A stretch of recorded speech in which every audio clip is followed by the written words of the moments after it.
Hi, Eddie. Hey, hey, Did you how see you? did you see the salt shaker I cut in half last week? No, I didn't. No, neither Ah, one of us did. Neither one of us did. oh, you didn't I heard either? about. No, I was taking care of the cat. Right. Oh, you was cooking hamburgers or something on the grill last Oh week. yeah, that's right. Yeah, I was Yeah, cooking. Yeah, yeah, yeah. Well, you know how I heard they were real good. yeah, I'm enjoying making them. But Eddie, you know how you told me to when I was making them the beer bottle koozies, to cut one Yeah, so you can see the inside? Well, yes. I made the salt and pepper shakers, and the first one I thought the center hole was too big. It brought out too much salt and pepper at the same time. So I cut it in half. Yeah, yeah. You want to see it? Yeah, Yes, I'd like to. yes. Yeah. Please, please. Gotta move something up my computer here. Something's going wrong. Here we go. There we go. This is the top. Oh, boy. That looks Very great. bad, huh? Yeah. Looks great. I don't even cut it in half either. See how I missed the hole. But yeah. I'll Almost looks tell you. like You did a mold for a tooth with, right. Yeah. Yeah. Yeah, I yeah. You see did a signs damn like good that job at on the that. airport for bathrooms, Why won't you be able to finish them by October 5th? Because that's a lot of turning. No, I just can't stand out there that long. I'm lazy. You know, that V in the top over the hole determines how much salt's gonna come out of it, no matter what size hole it is. Oh, That really? should be flat. Oh, The deeper you make the hole, the more salt goes in it and it runs out sooner or later. well, and here I was thinking the bigger the better. Well, if you like salt, it is. Well, I'll be darned. It should be flat. Good point. Good point. I have to work on that. Change that up a little bit. Guess how I know that? Yes. Well, I got 3 sets of them done right now. The first one I made, the salt ran out of it for 2 minutes because they had this big groove cut in the top of it. Hmm? It has nothing to do with the size hole. That's the way this one was. I had like a little pile. Yeah, yeah. Yeah. Yeah, I cut mine on a slant, On a slant. so so the cone is cut. Got your cone coming up, and it's on a slant. Oh, the other way. You slanted off of the hole, right? Correct. Yeah. Yeah, that worked too. Oh, okay. Usually Kind of make make them flat, the I tunnel think. the other direction. Mm-hmm. So Yeah, the 50, salt is only 50. landing on the hole itself. Yeah. what Right. size of hole is the center hole? 3/32. I made mine 5/32. That's why it's coming up too fast. Hmm. Yeah, yeah. 1/8 is too Yeah. much too. Yep. That's why I love Wednesday nights. Size matters. I love it. Keep telling them that day. I keep telling them that. I know, right? One of the instances where it really does. You can always start small and then drill it out if you like it a little more, but Yeah. screw up when you start big and try to Fill it. drive a toothpick in there or something. Right.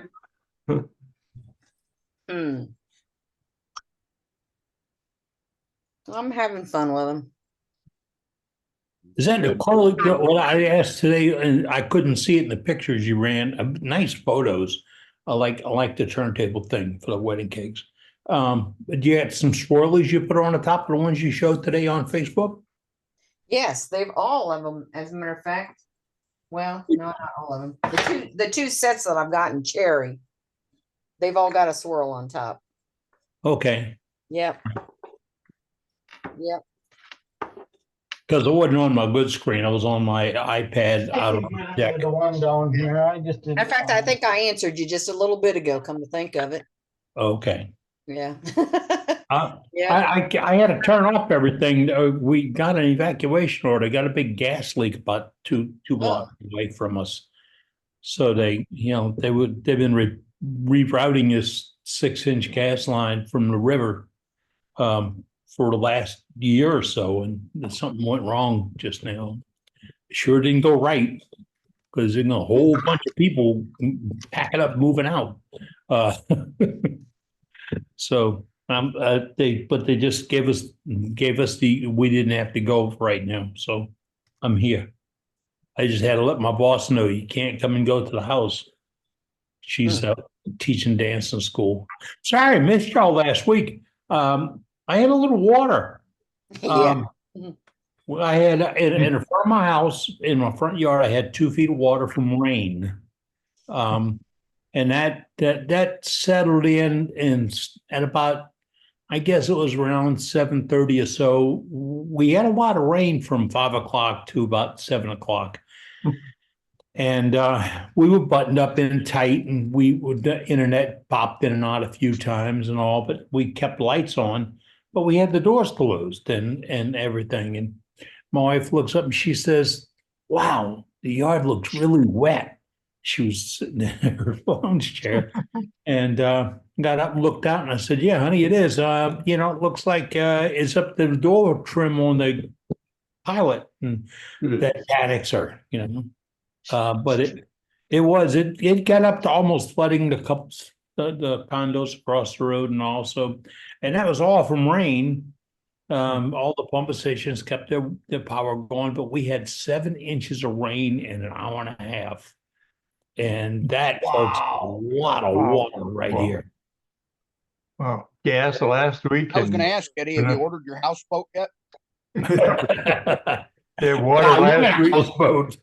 Water last week and gas this week. I think you'd leave town next week. Yeah, well, watch the electrical lines. We're having a drought here. But it's, otherwise damage. Yeah, I live in the metro, right 2 miles from New Orleans. Wind damage was not bad. A lot of trees, that's going to happen when you get hurricane force winds through. But I think my father-in-law has lost a few shingles, but we got folks over there taking care of that for him right now. Because he's not in the shape, he can't even walk around the house and look at it. He thinks his whole roof is gone. People alarmist. Oh, you lost a lot of roof. Now we drove by and looked at it and walked out a little bit, and he can recover from that. It's okay. But they made a big hoo-ha, but FEMA has said that the parish or the county where we live in doesn't qualify for assistance. It's funny how to do that. But it was a nice rainstorm. And I'll put it there. It wasn't a great hurricane. It was just a nice rainstorm. I did miss y'all. I really did. It's if you get accustomed, I won't say used to, you get accustomed to hanging with you folks each Wednesday evening. It's like your friends didn't come over. It is. It's like you're sitting at home and nobody comes to visit. And it's a letdown, folks. It really is. So I did miss y'all. It was a good week. I'm glad we missed you too, Captain. Well, we all get together, and if you ever take the fun out of this, what the hell are we doing? Right. Yeah. And that's it. I just miss it. I see so much great work going on to Facebook. I hope you folks all taking photographs and sending that stuff to JJ for our newsletter, because that that newsletter just, wow, you folks just go time after time after time and amaze me with what you turn out. I see Heather's got a couple of pieces posted on today that are just awesome. And I mean, look what Band-Aids did. I mean, those salt and pepper things. I was looking at them today, and guy across, I babysit 2 dogs every day. I go over and visit these 2 large dogs, but the owners have to go. One has to go to law school, the other goes to work, and I step over for a couple hours and get them out the kennels and fool with them. And I was sitting there with a book, and one of them is really nosy. He's got to be in my pocket almost. And I'm trying to look at that thing, doing around like his nose is coming up between it as I'm trying to get a better view on watching this thing. And I'm trying to say, dog, you don't have no idea what I'm looking at. I'm trying to see if the swirlies are on the top of that thing. But there was nobody around to share it with. I saw all these great things. I went through a whole Facebook page, all the posts and all, seeing what's everybody been doing and everything. And you folks been busy and been pretty occupied. I like it. I do. Brenda, take a little time, get those salt and pepper shakers made for that craft show. You know, if you break it down, Brenda, you got to do the Henry Ford on it. Yeah, you know what I mean? Henry Ford did one car and then go back and build the second car, then go back and build the third car. That's what I've been doing, Eddie. Yeah. Henry Ford, work And it all I had out. enough time. Yeah. And when I was a superintendent, I'd tell people who are going to Henry Ford the sucker, they'd look at me like, what are you talking about, Henry Ford? I said, if you ever have to do anything twice, make a pattern. I learned that in cabinet making. Anytime you do something twice, you make a pattern. Because why you need to learn it over twice. So you work it out, Brenda, and it'll be fun. Yeah, you'll find, and guess what? You will find little instant shortcuts all the way through it. That'll, number one, make it go smoother, and number two, make it go better. And all of a sudden, you'll Brenderize it. Yes, Brenderize. That's a new term. You'll Brenderize that step, and it'll be like, you know, how do you do that? I just put the Brenda on it. You know, that's it. Y'all just, you know, sit back and hold them on. That's all. You know, and you know, or the other term is stand by for excellence. You know, Practicing with my skew a lot too. Oh, you have, great. Yes. That's a masterful tool. I liked it best when early in a career of Worldwide Woodturners, when we had Cade pop in and people said you can't do that on a skew. Yeah, you know, why would you challenge somebody of his greatness and say you can't do that on a skew? You know, and then he'd do it and look so simple and easy because he understood the pocket knife theory of the skew. It's like working with your pocket knife. If you can control the blade, you control the skew. So simple. But a lot of people can't do that. They're looking for the gimmick or the gizmo. And the gizmo's right here. That's all it is. If you can handle the tool, you can handle the challenge. If you can handle the challenge, you whoop its ass. Pardon me, but that's the way it goes. I like the way we all come up with things. Is that Billy sleeping? Did we catch him? No. You guys are dead. I'm not sleeping. No, a lot of time. With his eyes closed. Doc Sparrow, you know about this? Was his eyes closed? I saw him. I was looking down at my phone, answering a text on our Facebook page. I gotta remember that one. I was answering a question on our Facebook page. Because if I got to go ask somebody if they're napping, I'm going to go to Chief of Napping. About my new steady rest.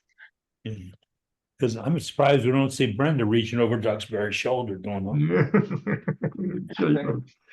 Well, I want to tell Brenda, if you sell salt shakers, anywhere you sell salt shakers, make yourself a small dish. Because everybody that ever picked one up wants to shake it. They shake it in the dish and you can pour the salt back in the salt shaker. Ah, good idea. I was just gonna use the ground. No, otherwise you get salt all over the place. Right, and the dogs will be licking it up. Yeah. Yep. Well, they might Good need the salt. idea. Some of the kids will be licking the table. Until somebody buys the plate. Right. If you do finger tops, you have to have a surface. Right? So, or any tops, turn a platter with an edge up, a lip up on the edge of it. So you want a kid to spin a top, spin it stays in the top, stays on the platter. And they're entertained. They're right there. You got them face on. And because if you do it on the ground, they spin it away. Number one, it's hard on the top. And and all these other, you don't want them to go spin it off in the air and all. So I guess we all have little sales gimmicks or ideas, pardon me, on how to get people to handle but not abuse our wares when we want to sell them to them. Because my main fear when I had items with the finial on them was, will they break the finial? Because I had a couple of them broken where people would pop them out or whatever, and and the finial was sitting in the lid, and they would have pulled the finial off the lid, not lift the lid. But so you got to watch how they handle your wares. So make adjustments for them, especially if you're doing those tight lids. If you're doing a tight lid, you got to be real careful about it. Don't set the lid, and until they look in the piece, and you can snap it in and snap it out, because you will get some muscle. Then they can. Yeah, one of the games you can play is put the lid partially in, so it's not all the way in, so people can see what the lid entails. And another thing to do is if they start to reach for it, you get there first and do it for them. Yeah, that's right. That's right. Don't let the muscle hands grab it. That's I right. don't sell tight lids at all. And the other thing is, if you make a bud vase and put a glass vial in it, I'm on the meeting, yeah. What's up? They turn it over and look at the bottom, Oh yeah, put something to hold that vial. and the vial falls out on the cement floor. Yeah, and I did one, and I used test tubes. Yep. I got them from a dental lab, and they had a little strip on the side of them where they could write in and put codes on and all. I got them free, And I had a lady tell me, she says, "Is this contaminated?" And 20 heads turned. No, it just. It is now. Yeah, well, now you want to say, yeah, but don't spin in it again. Right? You never know what you're gonna hear. One of my favorite Facebook groups online is a Facebook group called S*** overheard at art festivals, where people mention all sorts of different things along those lines. Things that people do, things that people say. It's very entertaining. Yeah, you never know. I always get, did you make these? Yeah. Yeah, right. Especially, like if you're sitting there wood burning something or sitting there carving something, or you're doing something to a piece of wood, and they're asking you, "Did you make these?" Yeah. Yeah. I bought them from China. Yeah. Got sweatshop into China. Yeah, I got a one up on that. I was at I just lasered my logo and name in the bottom. Yeah, I was that at art show, and he had things on the table, and this guy had put his piece down, and he put a napkin over a brick, a St. Joe brick, which is from Slidell. It's a brand name brick. It's got St. Joe on the side of it. Well, he departed. He picked up his napkin, he picked up his piece, and he left the brick. 3 or 4 people took pictures of the brick. I'm standing there looking at it, and I said, and finally I said, "That's nice, huh? Looks original." And this guy said, really does, you know? Yeah, there's an ongoing discussion on Well- that Facebook group about people wanting to buy the items that you have to display things. Like I built when I was first teaching myself how to scroll saw, I made myself a little card holder. Looks like that. It's just a little pinch bar, little business card holder. I've had more people try to buy this. I've now say when somebody says, is this for sale? How much is this? I now say $500. Yep. You did want the limited edition, didn't you? I always Yeah, tell them hey, everything and I if somebody- got for sale. If somebody have My buys it, I wife will will happily. giveaway. I have a. Yeah, I will happily. I don't at want to that sell price, it price, but it ain't that high for some Right. things. Yeah. If somebody's willing to pony up the cash for the coin for that piece, I'll happily make more. I'm not that married to anything on the table, including the displays. Well, I wouldn't say that with a $500 price tag. You're married to it. Yeah, really. No, you don't understand. No, I do. I understand. $500 divorce is well worth it.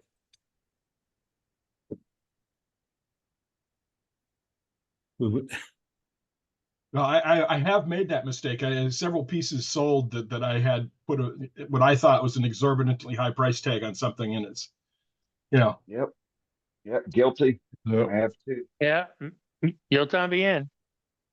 Yeah. I turned a Santa snowman. Oh gosh, what, 5-6 years ago. Canted his hat down, turned the cone, and then cut it off and canted it down, kind of like Rebecca DeGroot does with her legs, and I painted it all up and decorated it nice. I made the glasses, I made the belt, I made everything.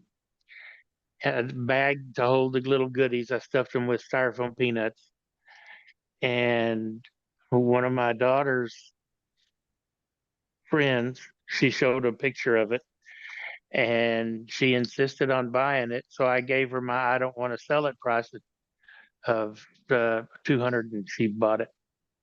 Yep. She didn't even blink. Nope.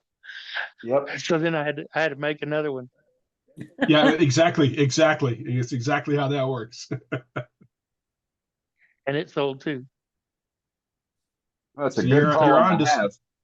Yeah, you're on to something there, Billy. It's if the first one sells that quickly, then the next one is cost more, even if it's exactly the same piece. Yeah. So what you get for the second piece? I felt too guilty about asking 200. I got 150. So you should put 300 on the next one, Billy, if you got one. Yeah, maybe. No more discount days in Alamo City. No more discount days. Hey, I saw a newsletter from SWAT this week. They had 950 some odd visitors this year. 975, excellent. I think. 975. Yeah, it was a very good production year for them. Looks like they're happy with the turnout. And I thought it was very productive meeting and gathering of woodturners. I can see where they can be proud. They're planning up for next year. They don't release the date just yet. I got an inside track that gave me the date because they have to lock it in with some vendors and somebody the demonstrators and all need to have a little bit better lock-in date. So I think I put in August 22nd was the date, and we're looking for it. Me too. God, my boss is really gung ho for it. I mean, we found a nice little hotel, and she got to play in the pool, and there was no shopping. The only shopping we did was look, got my SWAT shirt, and that's about the only shopping we did. I got lucky. But they usually hold it the last full weekend in August. That would be the 29 through the 31st. But with it being Labor Day on Monday, maybe they're pulling it a week early. Oh, Yeah, that's that's what early they did note. this. That's what they did this time, was pulled it in a week early because of Labor Day weekend. And no, this time it was because the last weekend, the last full weekend in August was actually the 23rd through the 25th. Oh, The okay. last day, if they'd have done it starting the 30th, the last day would have been on the September 1st. So Okay. they always pull the last full weekend of August, or have in years past. So I don't know. They may change it because of the Labor Day. Eddie, you did your shopping at Bucky's. That was the trip. Get this. We brought home some frosted or something was nuts from my father-in-law. And he's just over 90 years old, and he's getting in that little stage of life where things don't lock in too good. My mother-in-law's already in that phase. And yesterday, she asked my wife, can you pick me up another bag of those nuts this weekend? Yeah. She said, Mama, that's in Temple, Texas. And she said, well, okay. Is it good? You going this weekend or next weekend? You know, completely missed that it's, 7 hours away, 8 hours away. And now the big thing around here, they're all talking about the one in Menge Highway in Mississippi is going to open in February or March. Makes news every day. And the newspaper on the Gulf Coast, they have an update on it, on a new Bucky's coming to town. For goodness gracious, it's a gas station, front page news. But it is something like no place else. And I hope that guy makes a lot of money and does really well at it, because he's got something cooking. I enjoyed it. We're supposed to get a new one here around Grand Rapids, Michigan area. Man, it's an experience. It really is. I've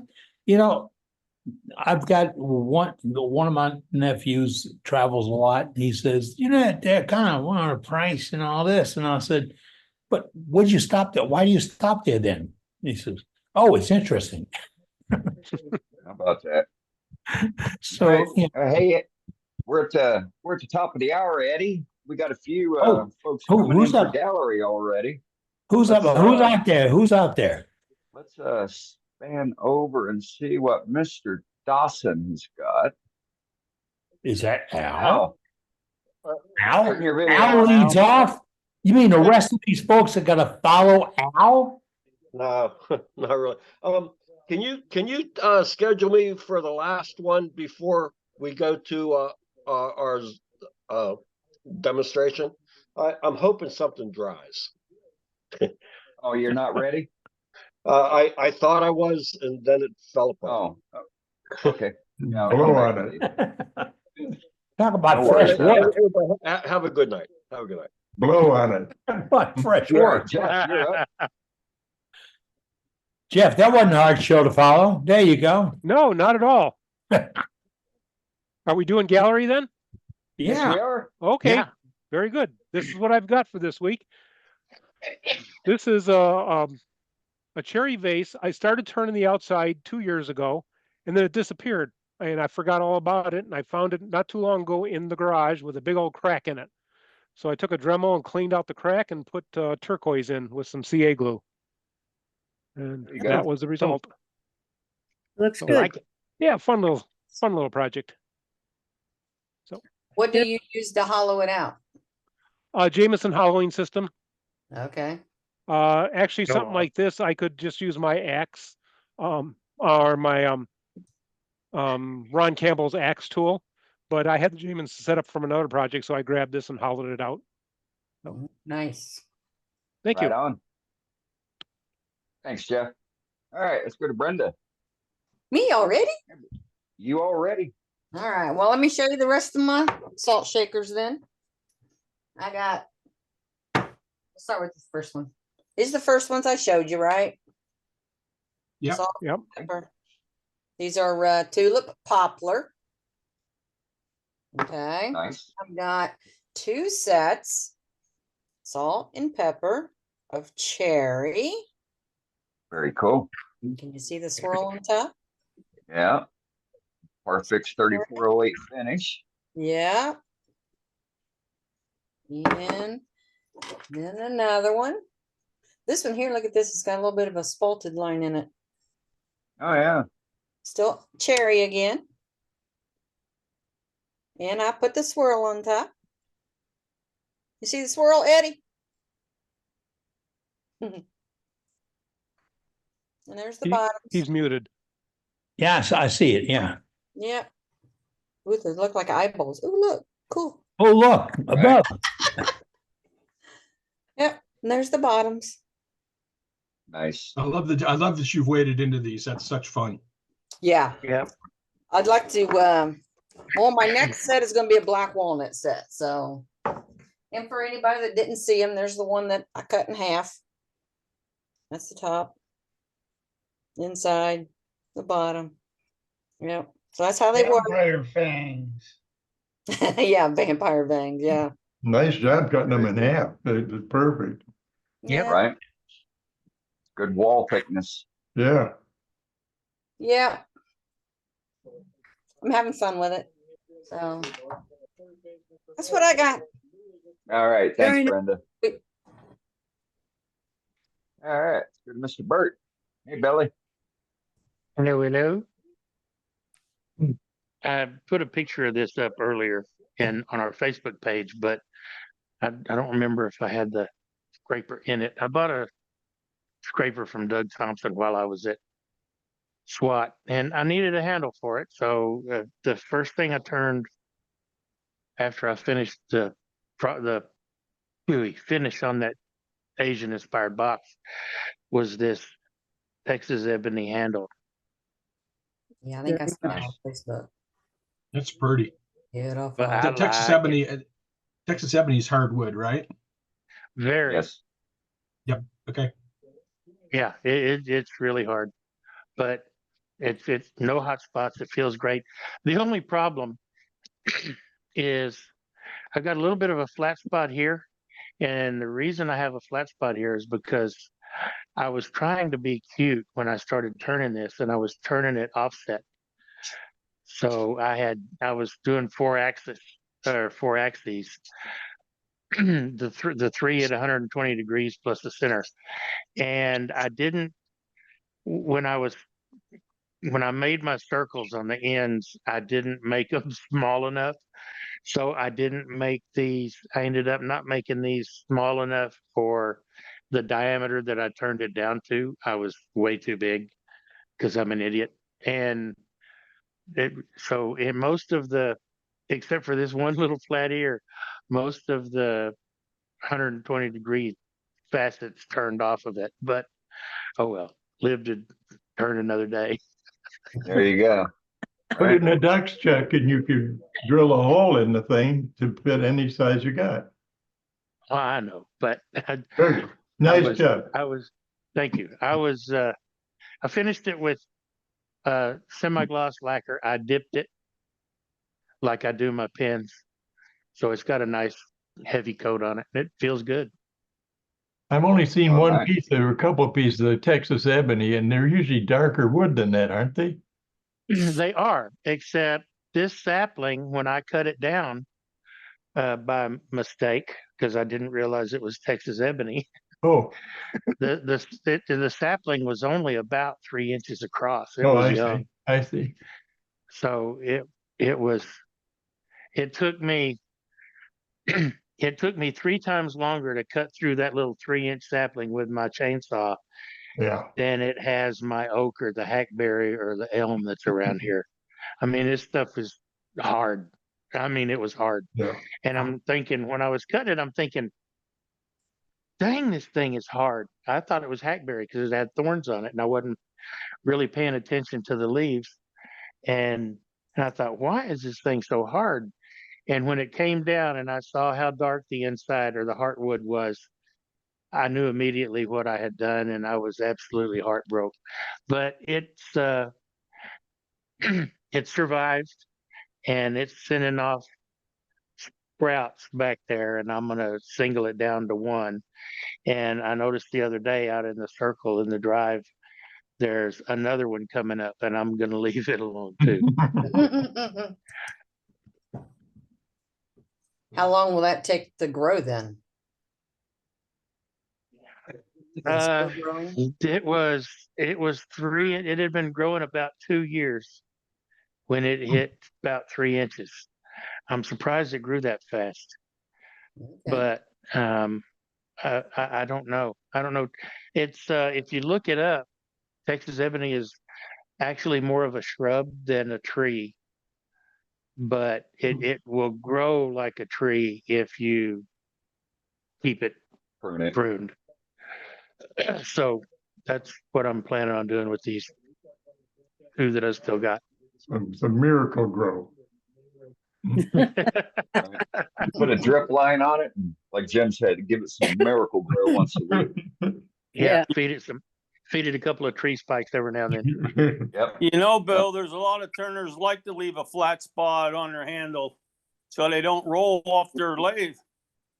I know, and I thought about that that's why I didn't bother turning it away. It would have made it too small to start with, but I don't really mind the flat spot. So I actually put that flat spot on the bottom of when I glued this in, I made sure that the flat spot was on the bottom. So when I lay it down, it doesn't roll away anywhere. It's a feature then. It is. And you shouldn't put your lathe tools on your lathe for them to roll off and pierce your foot either. I would like to say that I never do that. I know. But I have that toolbox underneath the lathe, the bedways. And so more often than not, I stick my tools down there rather than laying them on the bed. But every now and then, if it's a quick set it down, make an adjustment, pick it back up thing, on the bedways it goes. I can't help myself. Right. Force bad habits die hard. Yep. Yep. I set mine on the tool lathe and it fell and sliced my airline. Yeah. I started to stick mine under my arm here a while back. It was askew. I'm not going to tell you how that went. Yeah. Yeah. All right. Ow. Yourself, didn't you? I did. I stabbed myself. Don't get blood on the wood. Yes. It scares the customers. Rex a piece. It scares the customers. All right. Thanks, Billy. Should we tell them that story about Ray, Jeff? And blood on the wood? Yeah. We have one of our club members. The wood show comes into town, or it used to come into town every December or so, and we shared a booth with another club in the area, and one of our members, who is an enthusiastic turner, always somehow manages to get blood on the piece that he was turning in front of all the crowds. So it was important that it wasn't considered one of Ray's bowls unless it had blood on it. But not you, Ray Daka. And he's the only one that ever did it too. Yeah, that's right. Yeah. Interesting. Yep. All right. Cool story, guys. All right. Let's go to Mr. Kenny. Hey, Tom. Yeah. There we go. I have a little holoform that I turned, and it's a mystery. I think it's rosewood. Let me switch. Wow. Look at that. Okay, if it rosewood, I'll take it anyway. Wow. So the shavings were kind of waxy, oily, and it buffed up real nice. And I have Parfix 3408 finish on it.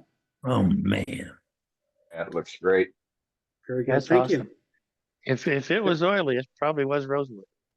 I'm thinking, and it at first, well, I have this bad habit of turning something and then leaving it in the chuck. So it sat there for a long time, long enough for me to forget what it was. Initially, I thought it was walnut until I put it back on to finish it. And when I was turning off the tenons, when I noticed how waxy and oily the wood chips were. So rosewood it is. I'll laser engrave it and make it official.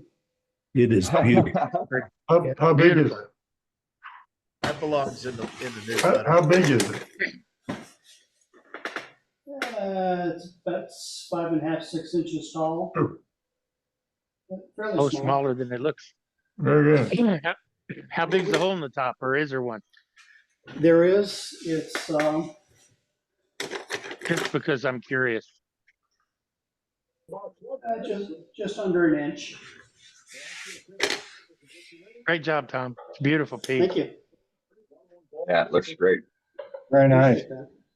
Wow. That's all we got. All right, thank you, sir. Yes, sir. All right, go to Mr. Duxbury. Oh, okay. Yeah. First off, I made a box, a little, I think it's a poplar or something. But it's got a cherry rim in it, inlaid rim. This is like David Springett used to do. And a bee on the top, it's a bee box. Anyway, I make my boxes open. You don't have to use both hands and all that sort of thing. Other thing is I started making, I might have shown this one. This is a maple bowl that's turned offset. Wow. And then I got another one that's turned offset. Nice. That's pretty, Jim. That's pretty. Rita does the embellishing. And She doesn't get credit for it. but she gets credit. Well, I'll I like I'll that. just have to ask you some questions. Yeah. How did she do it? What did she do it with? And she's right there. That's a secret. I don't know that Oh, I she'll, I don't know if she'll tell you or not. I do it with a very fine cup cutter. And then I use just acrylic paint with a little a dot thing. My goodness. You can see, you can probably see it better on this. She Yeah. does some of the cup cutters. You have to file the edges off them or grind the edges off them, so they just cut and burn. But it makes all those are little cuts. It's really neat. You never heard Rita so quiet. She sits over there and does this, but It would take me forever. it takes her. No, she's pretty fast at it. And this is this is done on my chuck. This is a 4-axis bowl turned. This one is concave. The sides are concave. And this one, the sides are convex. Wow. Nice. Very nice. So How'd you the do that, You Jim? can call them blanco. Is What? that, Blanco bowl. did you turn that three ways? this is on three different centers and then a Three fourth center. centers. Right, Four right, right. That's centers. Yeah. 4 cents. right. Okay. All beautiful looking. That's beautiful. I was trying one of those here a while back. It didn't turn out real well, so I turned it into a round bowl. Oh, I'm yeah. like, but I haven't given up. No, I have some of those too, Billy. Wait, I'll do a screen share here. Tom Kenny's the instigator of this. When I was at SWAT, he lent me his fluting jig. And this is a piece on the lathe this is not on the lathe. This is that's my indexing plate. And that piece is in a Dux chuck offset. I'll show you what happens here. That's offset about 2 inches. And this is to cut some flutes. This is to cut flutes in this thing. This is the cutting of it. You can see the center of the piece is not where the flutes are pointing. The flutes are pointing way down below that. The center of this piece will be turned out offset toward the top of this. You may see that next week. You may not. I don't know. Let me see. Next week you won't be here. I'll be here. No, anyway, this is one done in oak. These are really neat. These are at 15-degree increments, but you can see this is going to be the cavity of the bowl. And this is a cutter with a 90-degree cutter. So you can set a 1/4-inch square bar in here, glue it in. I'm gonna have pictures of that somewhere. That shows the offset. And this thing works really slick. I didn't say that on the first 2 pieces I did, but anyway, this is one done in walnut.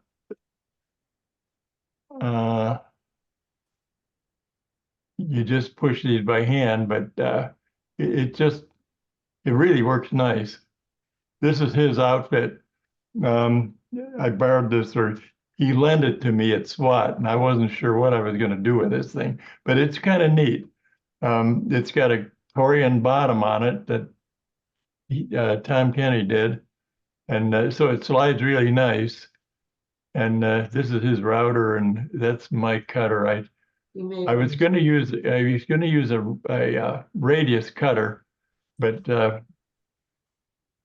on any of these end mill cutters, the center is not moving at all, so you have a hard time getting a really nice center, especially on something radius. It works, but you have to run it 3 or 4 times. Anyway, that's what they look. It looks like cut out. Cool. I want to say something on that. And this is the center of the bowl. You can kind of see the oval that's going to turn into the cavity there. The back of this has been pre-turned. I don't know what this one is. That's the side of it. And that's what it's going to look like when I get them glued in. I just set that down and just set the pieces in it. But once that gets glued in, you can kind of see this is going to be the cavity of the bowl out here. Do the 3D effect. Yeah. But rather than have them all just pointing toward the center, I put the center down here. You can see the centers. This is the center of the piece. There's way down here. So all these things are pointing down here. Wow.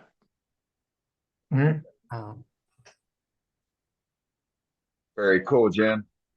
That's it. We'll see what happens next week. Or no, I won't be here next week. Wow, interesting. I heard Rita saying she wanted to say something, Jim. No, Tom might want to say something since it's his thing. She thought since it was Tom's thing, he was going to say something. Where'd he go? Oh, he left or something. No, I'm still here. Tom, you in there? Yes, sir. Your thing works great. Wait until you try that rocking device. Yeah, well, that's another world. We got to look at that. Yeah. All right. Good luck with it. Yeah. And we look forward to seeing the finished pieces. Yeah. Yeah, me too. Right. Dane Willem in the neighborhood. Could you come back to me for just a minute? Yeah.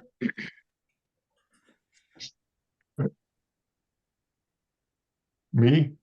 No, Dane. There you go. This is my solution for putting tools on the bedways.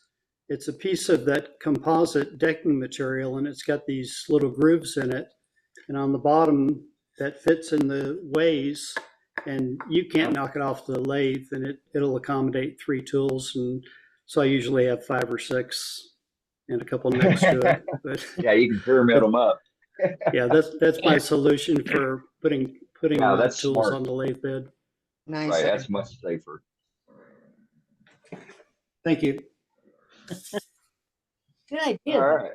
Great idea. So to Charlie. Yes, sir, I'm here. All right. There's my magic salt shaker. It's the 3rd one. Yet one blew up. The other one, I made the bottom for it. It just dropped right out after a couple days.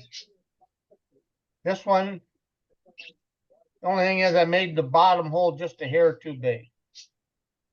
And then if ever anybody remembers, I was making lighthouses with solar lights. Mm-hmm. Well, one of the neighborhood girls comes up to me, 8 years old. I would like you to make me one for a nightlight. I don't have the one I made her, but that's such a good idea. I made several. Well, that's Ooh, cool. nice. Very cool. Did she like it? Oh, she liked the one I made her. Yep. Good. That's awesome. That is it was soft maple that had no character to it, so I told the wife to paint it. The pepper shaker that blew up on you, did you turn through the inside of it or from the outside? It blew up while I was turning the inside. There wasn't nothing. I couldn't find, only a couple small pieces. Came through it, didn't you? Yep. Yep. That's what happened to me too. This is another one. Ooh, that's pretty. Love that wood. I'm sorry I missed this. Are these lighthouses? They're lighthouses. Nightlight. What Lighthouse. kind These of are light- lighthouses. what kind of light fixtures are you using there? Is this electric? Okay, they're just little bulbs that you. I know you can buy like night lights at Walmart or Yeah, whatever. they're- full-on night lights that plug into It's the a wall. nightlight bulb. You get the cord and the holder is what they put in their little villages so that they sell. And you can buy at Walmart. Nativities. You Nativity could get like scenes. a slow turning motor off of Amazon and make it turn. No, don't give me no idea. I see a cord, so it is electric then. Yes. Yes, this Okay. one's electric. Plugs in. Okay, that's great. And this is just plain pine that I torched. Very nice. It Like makes that. a nice effect, doesn't it, Charlie? Very And nice. yes, it does. It's pine because the sap burns. And the top for it, I had some plexi, and I just made corners and glued them together. Very cool. Yeah. Nice. Beautiful. The other one, this one, I ran out of tubes. I bought, and Walmart didn't have the tubes that I was using, and they won't be getting any until next summer. So I took baby bottles, small 3-4 inch tall baby bottles, and sanded and buffed them a little bit so to get the numbers and everything off. They're not How big are clear, those? but they shine. How big are your tubes, Charlie? 2 inches. Thank you. And they're 2 inches across, and I usually make them 3 inches tall to 4 inches tall, depending upon the size that I make the base. Gotcha. Beautiful. Very cool. It's a good That's idea. all I Great have. job. Great job, Charlie. Thank you. Thank you. All right. They're Very really, nice. really pretty. Go across the pond. Thank and you. Oh my, then Matt, take over after Martin. Martin, you're up. Oh, I'm here. You Yes, caught you me are. by surprise then, Dan. I don't normally show anything, but I'd put onto my Facebook the other day that I was doing a demonstration, and I blurred out what I was actually demonstrating. So I got a lot of people asking me when I do it, can I show them what I was making? We're And waiting. the story behind these, like everybody, we don't come up with new ideas. What we do is we see something and we draw inspiration, whether that is from another turner or whether that is just an item.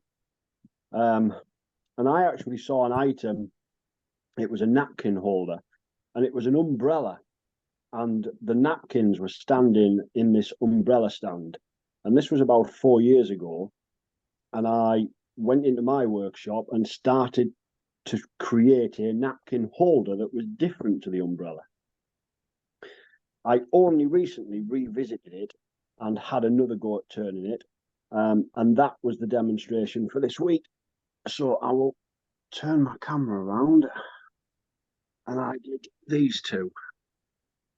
Oh, those are wonderful. Those are wonderful. That is great. So all as I did is I Very nice, Martin. revisited it, and I have I've made them up in different sections this time. So you've got a base, a spout.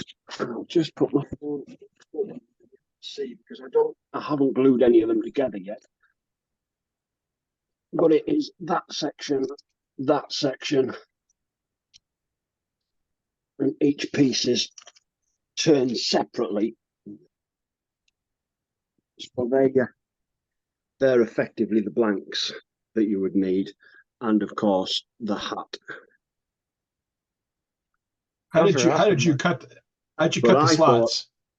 Yeah, the slots, what I've done is I create a chucking point on each side of this one. So you've got a small chucking point here and a small chucking point at that side. So when it's turned off, you can just run the slots to the chucking point. And what I've done is I've just run the slots through my bandsaw.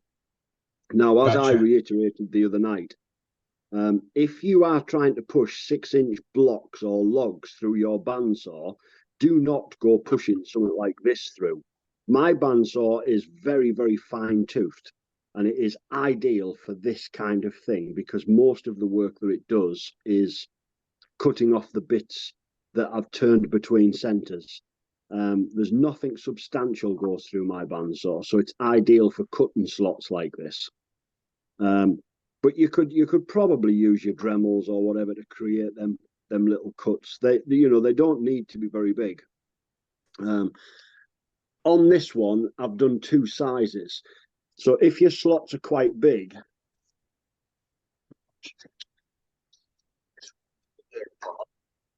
your slots quite big, you can actually fold your napkin in a different way. So instead of having 1 fold on your napkin, you would do 2 folds on your napkin and make her shorter. So if you do get it wrong and you have got larger slots, it doesn't make too much of a problem because you can make the smaller one, and then all the component parts will just fit together. As you can see, I've now put that one onto that one because they're all compatible. You see, when I turn something, I make a lot of them, so I make all my component parts up and then I will glue them all together when I'm totally happy with the item. Martin, are those paper napkins? These are just paper napkins. I just bought them from Tesco. Cool. But like I say, it was about 4 years ago when I used to make these, and my original design, the lady was part of this, and cutting these slots was so much of an issue to me that I stopped doing them. But I did sell quite a few. But I'll tell you what sold them as well. I used to, on my stall, have a collection of different napkins. And I used to sell the napkins. I used to make a couple of pounds on a pack of napkins. Martin, I have to tell you, when you cut those slots, if I have a bunch of those to do, I make about a 3-inch disc and I put a pin in the center the size of the hole. So you can drop that onto the block and cut. You make 1 cut in, you can actually put a stop on the other side of the saw so that you can only cut in so far. Yeah. You know what I mean? Yeah. Yeah, you see what I've been doing there, Jim, is I've been making them individual and I've been marking them or leaving the chucking point so that I can actually see where I'm cutting to. Yeah. The one thing that I have realized that I was quite shocked about, the first one that I did, I marked it all out with my pencil marks all the way around, almost like an indexer. And I was really quite precise. By the time I got round to the other side, I think I was about 5 mil off my lines. One I did, I just didn't bother. I just pushed it into the saw, and really they're coming out all right. You live right. All of this measuring stuff and messing about with things, they're really not. Measuring? The disc with the disc with a pin in the middle keeps your fingers away from the blade too. Yes, it will do. And I like the idea of being able to cut it up. Yeah, I make the umbrella one, and Well, that's where I got the original idea from, and I thought it does look like an umbrella, but I'll tell you what, it looks like a lady's skirt as well, and I think they'd sell better as a lady than they will an umbrella. you got it. You got it. Yeah. On my dinner table than an umbrella. In fact, here's the one. This is the one I got, but instead of an umbrella handle, I put a cup in the top. The napkins are getting a little. I put a cup in the top for toothpicks. Yeah. There's nobody. Well, I was thinking on that, on the hats. I'm half thinking about doing that, Jim. Like I said, I think what happens is we take inspiration, we take an idea, we run with it. I certainly develop it. I make something, I put it to market. If it sells, I make a lot of it, but I want to work out how I can make it quicker, how I can make it better, how I don't have to add this or take that away. And that was one of the things that I was thinking about, adding a toothpick. Will it add value? I don't know. If it doesn't add value and it takes too long, I won't add it. But I think there's a lot can be done with the design. It's only this week that I've kind of revisited it, and already it's quicker. They are individually.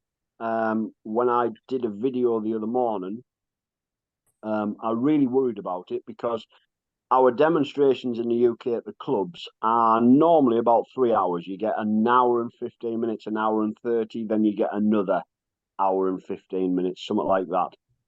And that was my demo. So I practiced my demo on the morning and ran a video on it, and it took me 32 minutes to make one.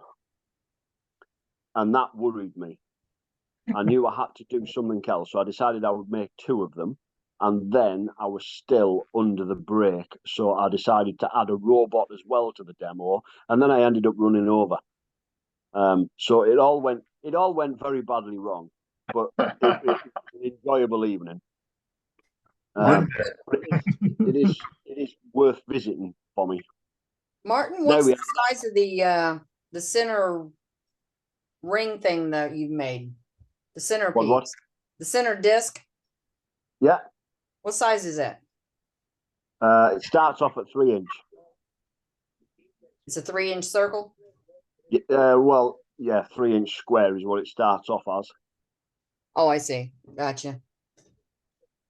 I wanted to make those a long time ago. I thought Jim Duxbury showed them one night.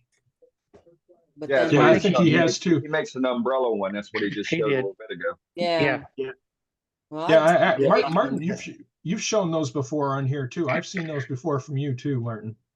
Yeah, well, about 4 years ago, I used to make a lot of them, Right. but there were a nuisance. There were a nuisance to cut because of the base. I used to turn the top, the lady shape, all as one, flare it back out, and then cut the slots in the bottom of the lady. And to be honest, it was hard work because when I put them through the bandsaw, you had to put it at an angle to put it in the bandsaw because the bandsaw blade straight was cutting into the lady. Yeah.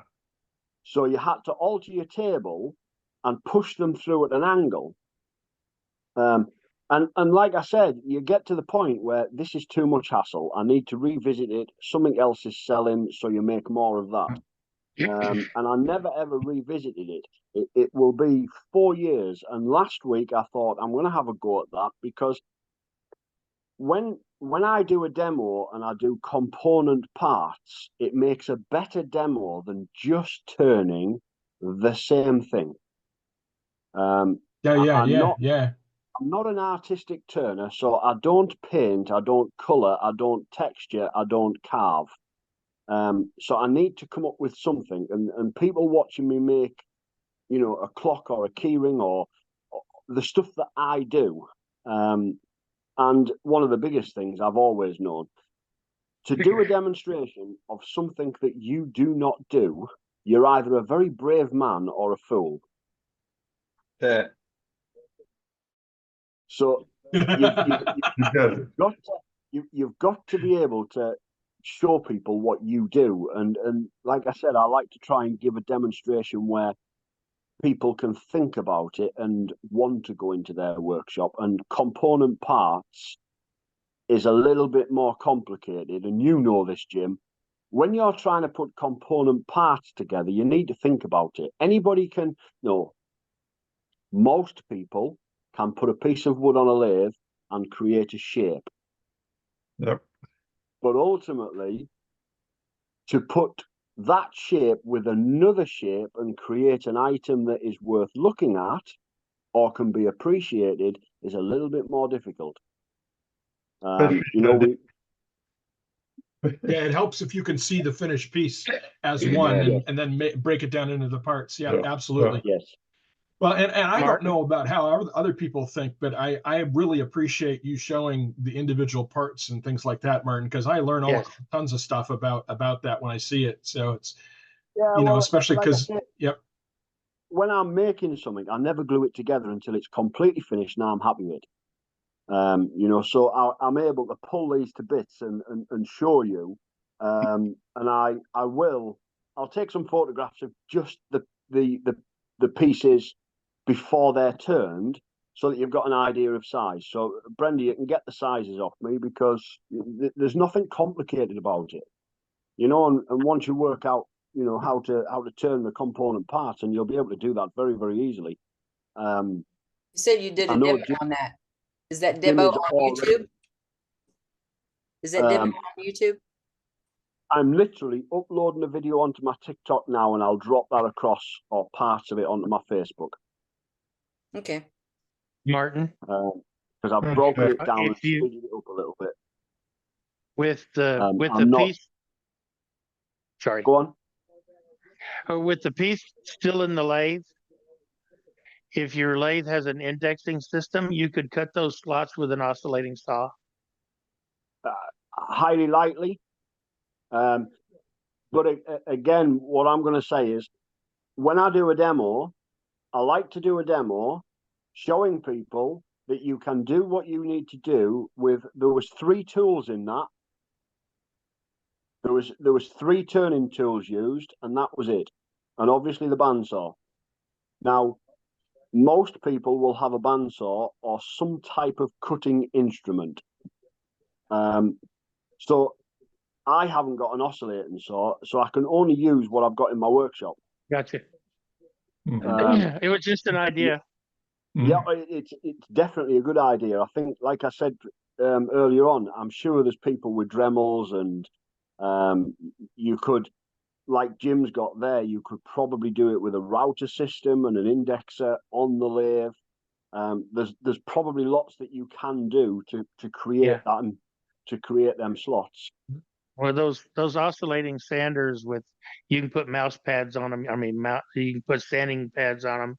You can put all kinds of stuff on them. And I've got one because I was using it to do flooring here several years ago. But I was just thinking, wow, a little platform and indexing, and you could zip and knock them out. Yeah. Yeah, Dane's just put there, I think, little Japanese saws. They're cracking little. So there's a lot that you can do with not a lot of money and not a lot of tools.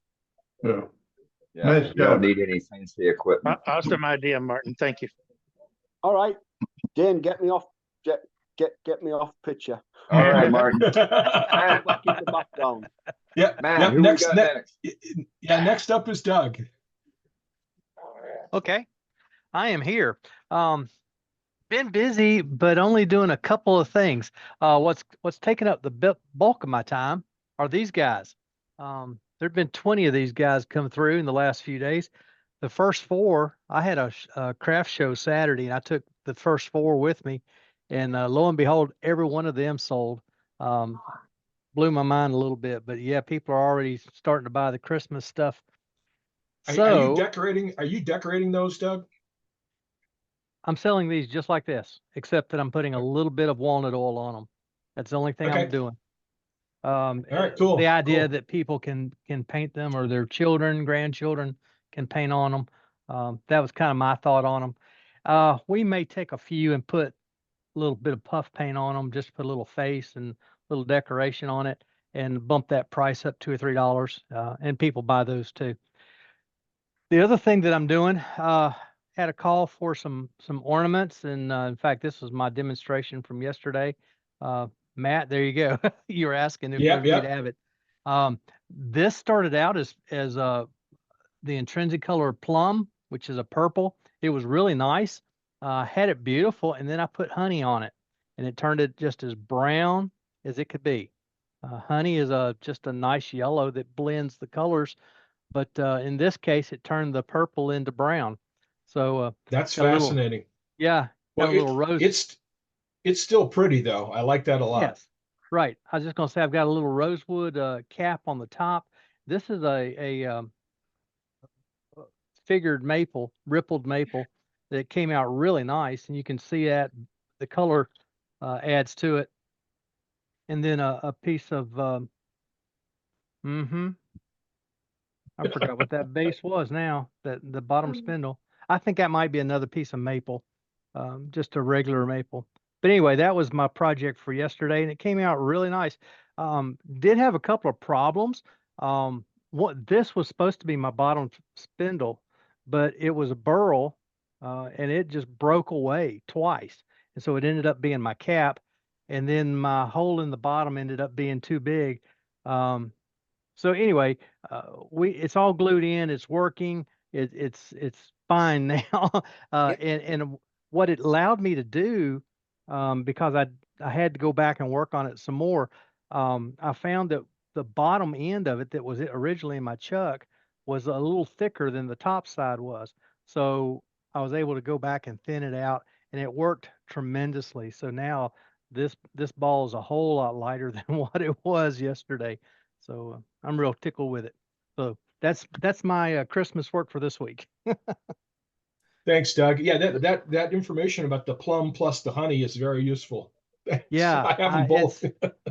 Amazed me. It really surprised me. I've never seen it happen like that. Only with the No, plum so far. Jim, we're talking about using the Hampshire Sheen intrinsic colors. Yes. They have a color called plum and a color called honey, which is a yellow color. Oh, you had me worried there. I was, Not bee honey. man, my next piece is going to be a mess. I tell you. I could see it coming. It would be sticky for sure. I could see it coming. Yeah, these aren't going to sell. But yeah, this intrinsic color, it's a water-based stain, and it does a phenomenal job. But this is the first time I've seen this reaction of the two colors. It usually works much better together than this did. But this is not bad. It's a nice color brown. It's more of it's kind of a wood brown. Every once in a while, you get a little glimpse of the purple. But that's got 2 coats of lacquer on it at this point. I'll put 2 or 3 more coats on it, and then it'll probably go to the store somewhere. Nice job. Very cool. Doug. Thanks, guys. Thanks, Doug. Next up, we have Joaquin.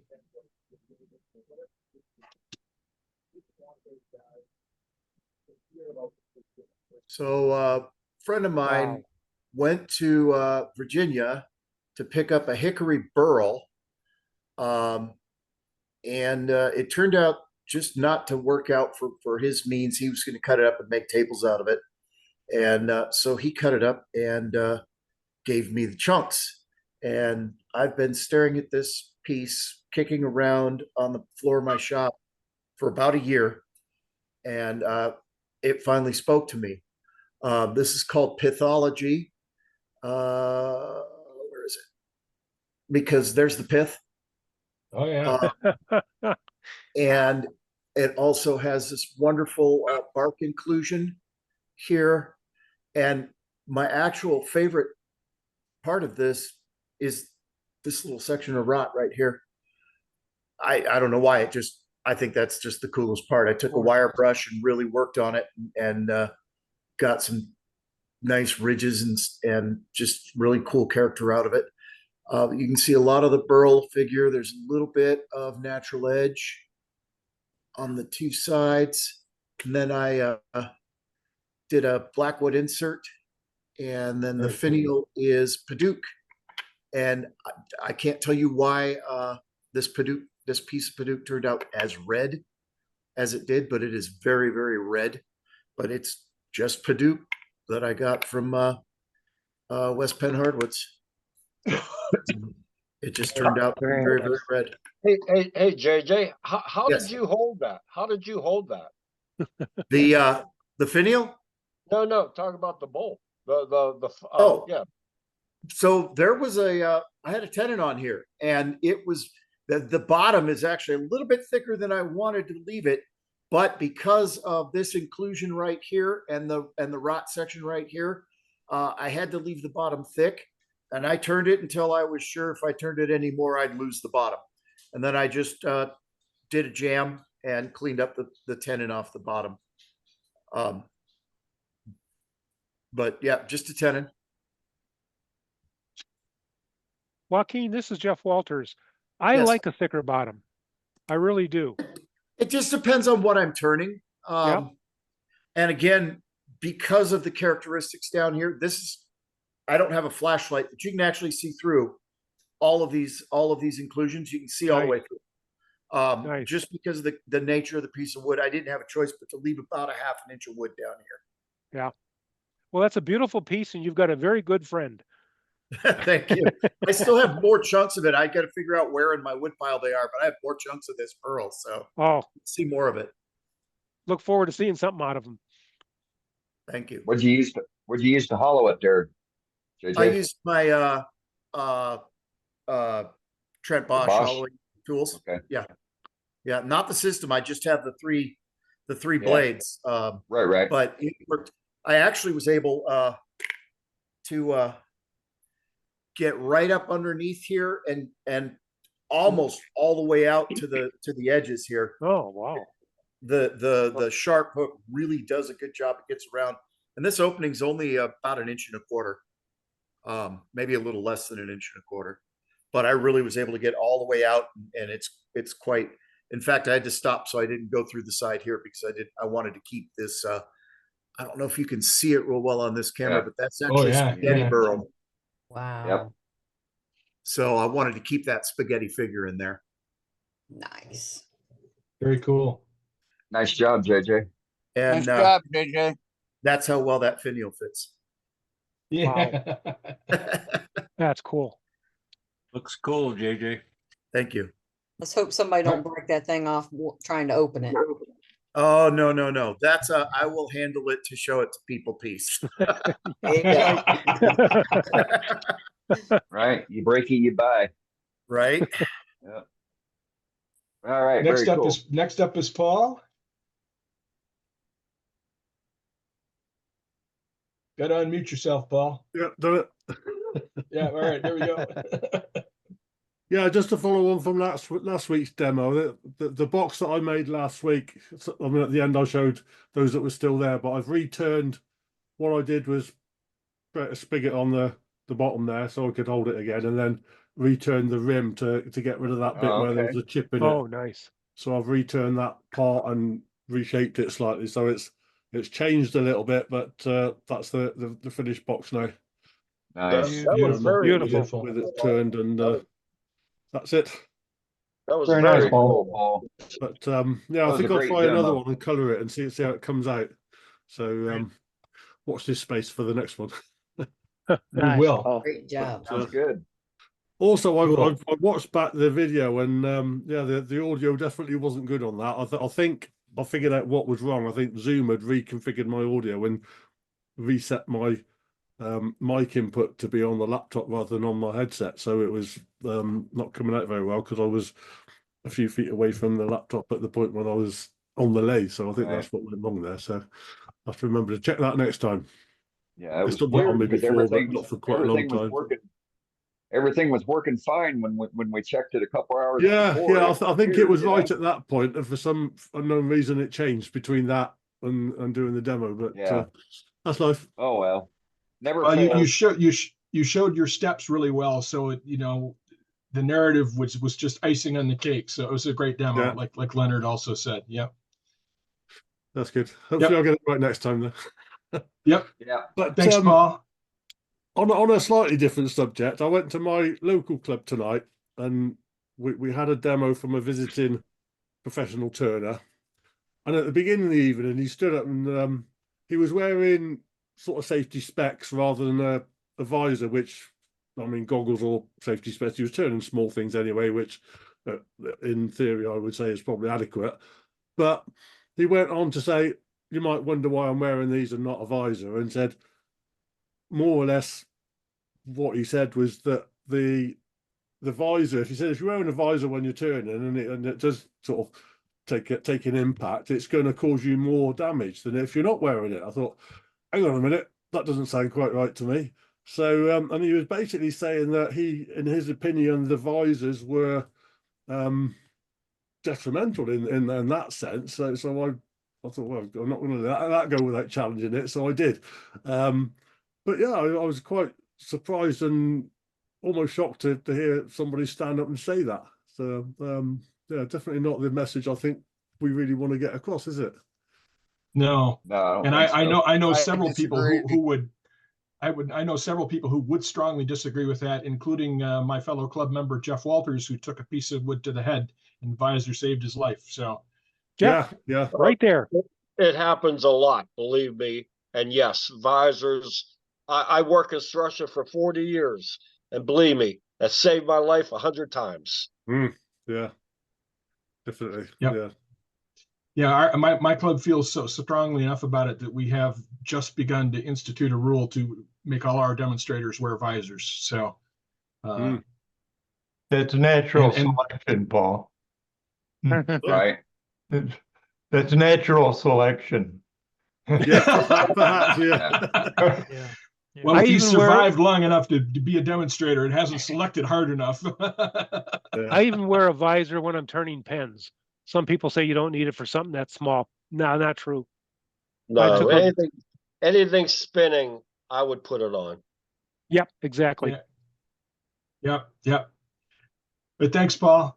We're going to go to Al and hope the stuff is dried. Has it dried, Al? No, it's sitting over there. I haven't touched it yet. Let's see if I can present this properly. Okay, last week I showed this, inspired, by Doug's demo, and I said I was going to try to, make a female part of it. And I tried, and it didn't work. That's a 4-inch block. Then I tried again, and it didn't work. You have to just really, really work at it. I haven't touched it. It's sitting there. I'll be right back.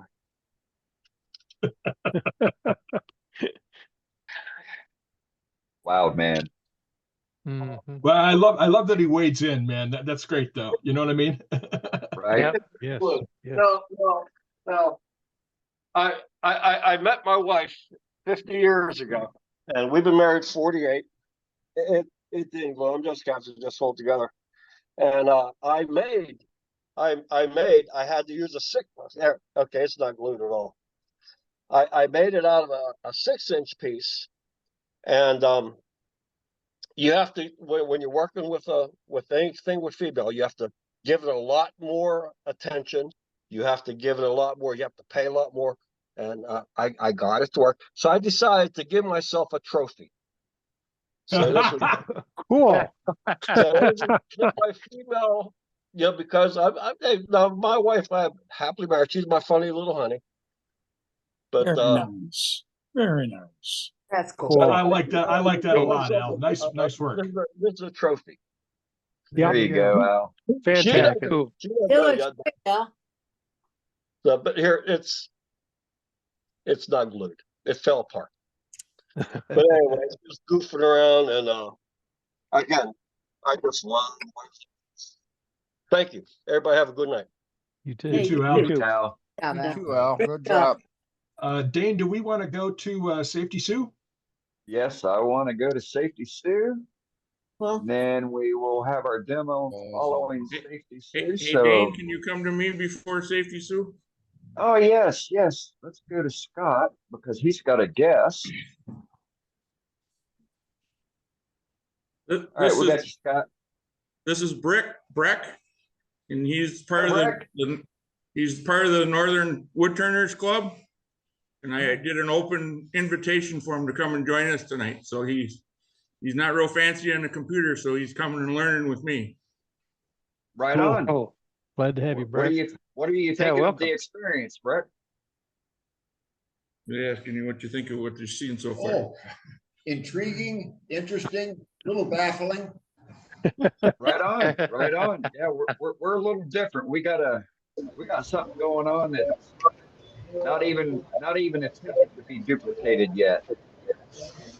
But welcome. I'm glad you came down and are hanging out with Scott up there at the card shop, and hope you enjoy the rest of your evening. We're going to do a safety moment here, and then we'll get on with our featured demonstration for the evening. I hope that Scott showed you our website. For sure. That's good. It's the best website out there. I'm Wood Attorney. Thanks, Dane. All right, you're welcome, Scott. All right, let me put All my. right, Sue, we got you now. Okay. Tonight we're going to talk about sharpening, but I'm not talking about stones. You know, we've talked about stones a couple of times, but tonight we're going to talk about safety gear to wear while you're grinding your tools away. I have one grinder that's got the regular white wheel that came with it, and the other white wheel I replaced with a CBN. And then for Christmas this year, I bought myself from Wood Turning Wonders their sharpening setup. I really like it, and I love the 1.5 inch wide wheels rather than the inch wide wheels. So, anyways, when you're cutting well, let's start with this. When you're breathing, you breathe a lot of stuff in. Any dust that's in the air, you're going to breathe in. If you're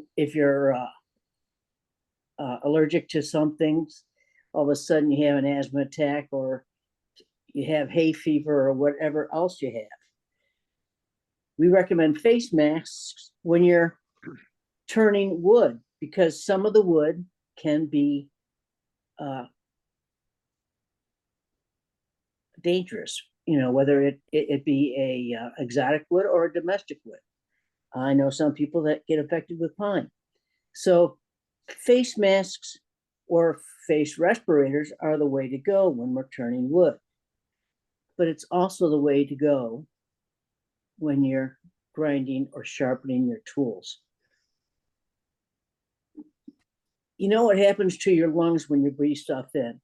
Imagine what it would do to your lungs when you're breathing in all that metal dust. You're not going to get rid of it. And if you're using stones on your grinder, they have found that that can cause cancer with the quartz and stuff that they make the stones from. So what I'm saying, folks, use your safety gear and use it for grinding. If you've got a separate air or vacuum system to grab up all the shavings, that's great too. Make sure you're wearing safety glasses. And if you have to have hearing protection, which I always do, so I can at least hear something, wear that too. So it's okay to look like a robot when you're doing these things. What I'm saying is be safe. Don't be sorry. If you start coughing a lot, you know that you're not taking enough time with your face masks or your air respirators. The safety in our shops are up to us. And I like the way that Dux went and said natural selection, because if you don't do it, yes, it's natural selection. So folks, be safe this week, especially when you're sharpening your tools, and have a great week. And I hope to see you next week. So take care, everybody. Thank you, Sue. All right, Thank you, thank you, Sue. Sue.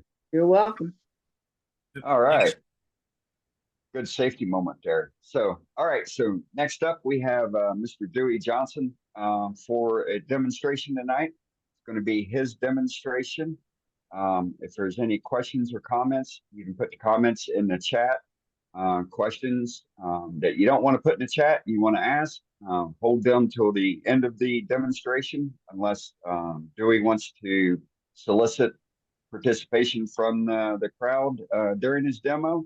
But otherwise, we want to let him be able to concentrate on what he's doing and putting on a excellent demo for us. So with that, Dewey, I am going to mute everybody, and you will need to unmute yourself.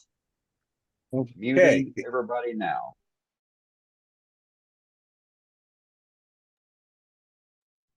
Okay, So I can got you hear you. me? One, I two, got you three. now. Hear I me got all you. right? Okay, Yep. great. Oh, good evening, Me, everybody. Welcome.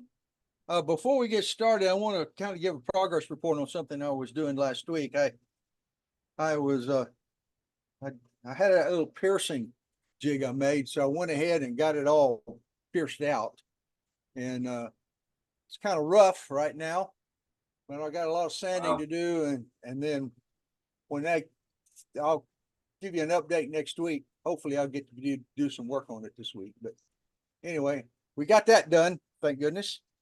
So looks great. Thank you. What we're going to do tonight is if you're got a 2-story house and your grandkids or your kids got thrown a football inside the house and they threw it at the stairs and they broke a banister, where are you going to find a replacement for that? Of course, you can't. You're not going to find one anywhere in the world, so you got to try to duplicate it. So I want to show you a method tonight to duplicate things using shadows from above. What I'm going to do, I'm going to switch cameras now, and we'll get started. Let's see. Whoop, wrong one. There we go. It's not it. Try another one. There we go. All right, what we got here, I'm going to turn out the light here to kind of show it. What we've got here is our banister, okay? And what we're going to do is I got a sheet of paper underneath it. What we're going to do, we're going to trace this turning along the shadow, along here and along here. And once that's done, we'll take this off of the spindles and we'll put our blank on. Now you see the blank is going to completely cover our tracing. And what we're going to do, we're going to start turning this until the tracing starts showing up, and then we'll continue to cut until the shadow touches the tracing, and it'll come out and it'll look just like what we got right here. So let's get started. Here I've got a light above, it shines down and makes this shadow. And later on, once we get finished doing the turning, I'll walk you through on how to set up your light and everything, such that then you can get what you want. You can get your shadow. So, but let's go ahead and we'll just trace this out right quick. If I can find my pencil, I'll make my mark in the world with somebody hand me a pencil. Okay, here we go. Now I'm not the best tracer in the world, but what we'll do is start here. Go along here like this. Here. Here.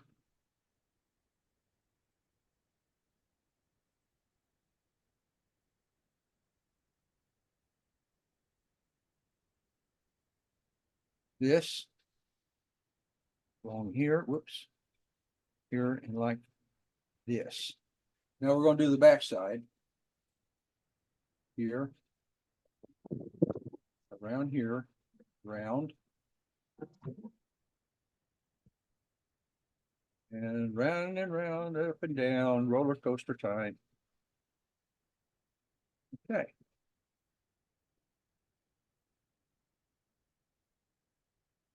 There we go. All righty. So we got our tracing done. So we're going to remove this.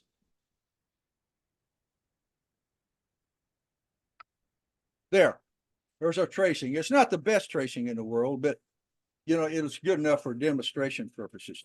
So now we'll put in our blank.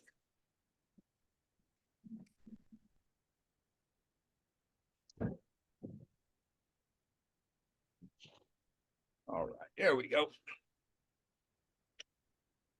All right, now what we're going to do is I've got a fan, this little, I don't know if you see it, it's right here. I got a fan. What it's going to do, I'm going to turn it on and it's going to blow the shavings back towards me such that we can follow our progress on the back side here. So let me get my tool rest on here.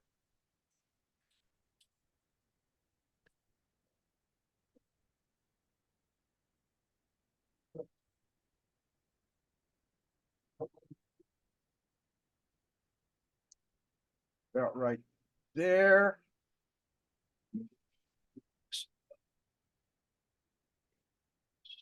Yep. Yep, everything's good. Okay, let me fix this camera just a little bit there. All right. Hopefully everybody can see that in good shape. Looks good. Okay, so here we go. I'm gonna get my dear old roughing gouge and start putting this to the round. And what we'll do, I'll put it to the round until the edge of the blank here touches the edge of this trace that we did. So there you go. Here's fire up the old Laguna, and here we go. Everything looking good.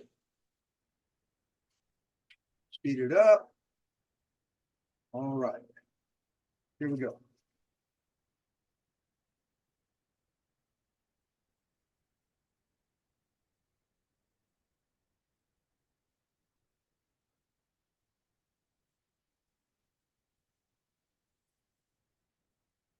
Watch. Watch. See the shadow get smaller? Yes. Here we go. We're going to go back the other direction. Keep doing this. Whoops, I got to turn on my fan here.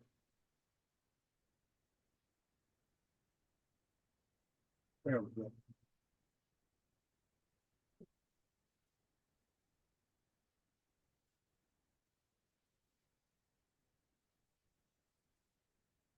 We're getting closer.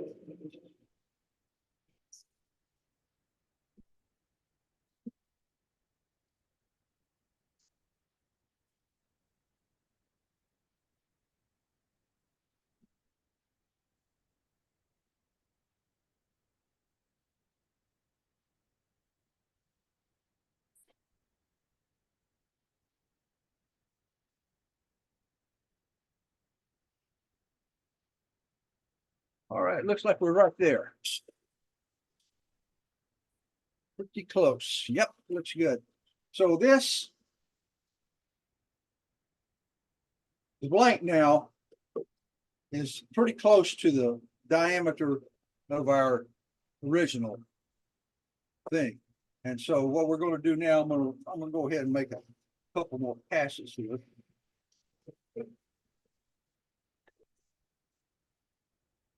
To get it a little bit closer.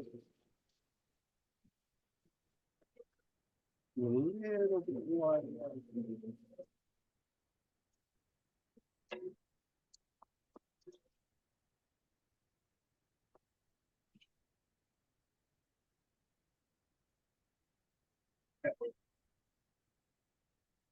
There we are. That's it right there.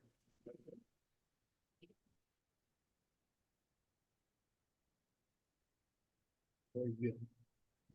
So now we're going to start doing our shaping. Everybody, watch back here, watch back here. Right here and here, and you'll see what we're gonna do here.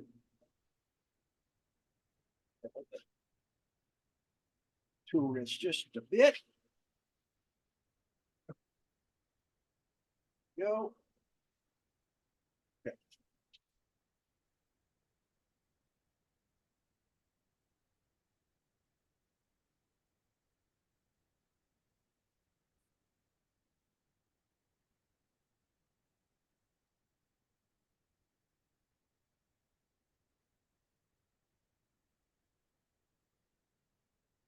Okay, working our first code here.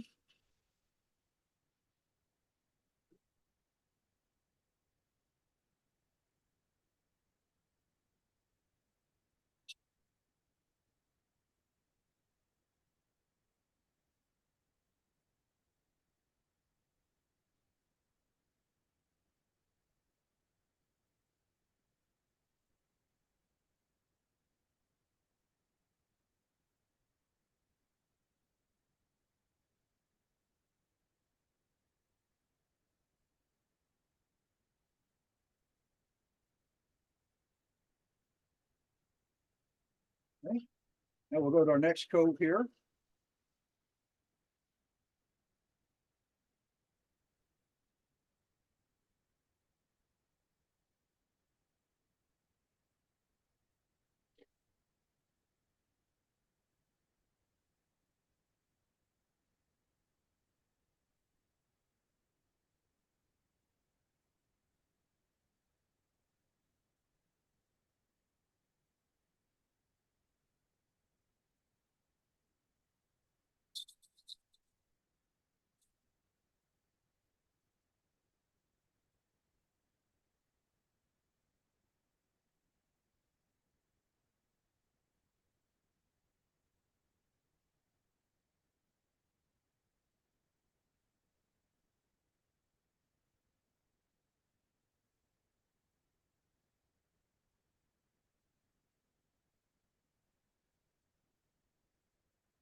Okay, we're gonna stop right there just for a minute.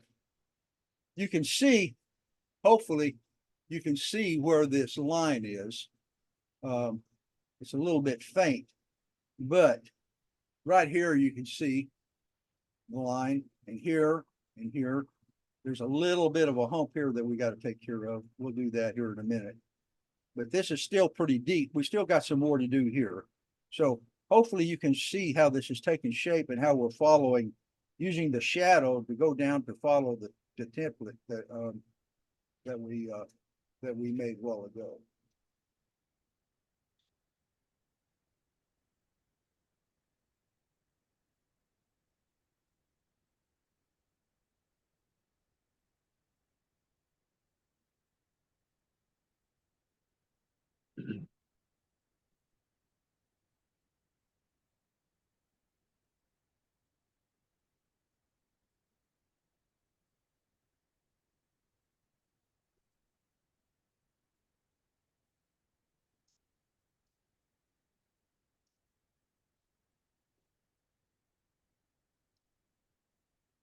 Next code here.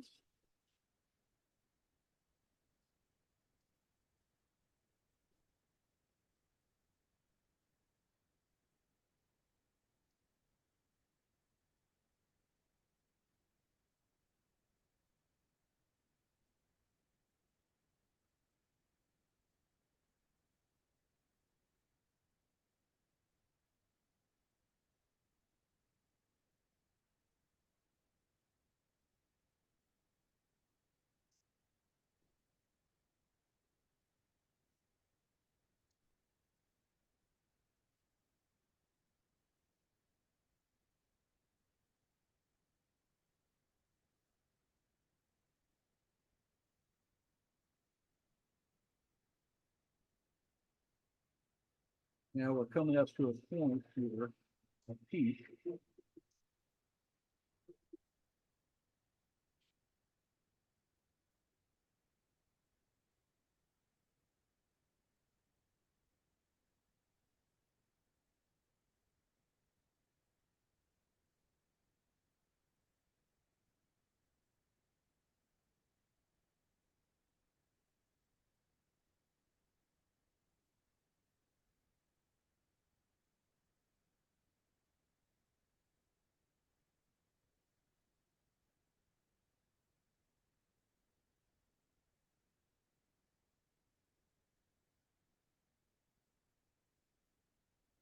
Okay, last cove.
Bless you. Time for some. Okay. Turn on the light up here, we'll see how we are.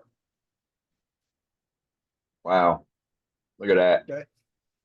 Got a little bit off right here.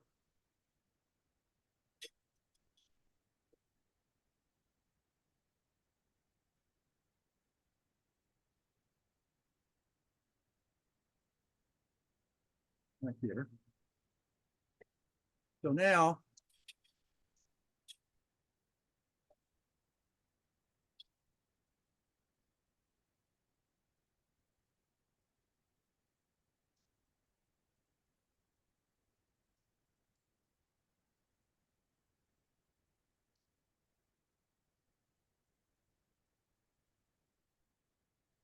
right. Now all we have to do is a little bit of sanding and we should be pretty close to what we got here.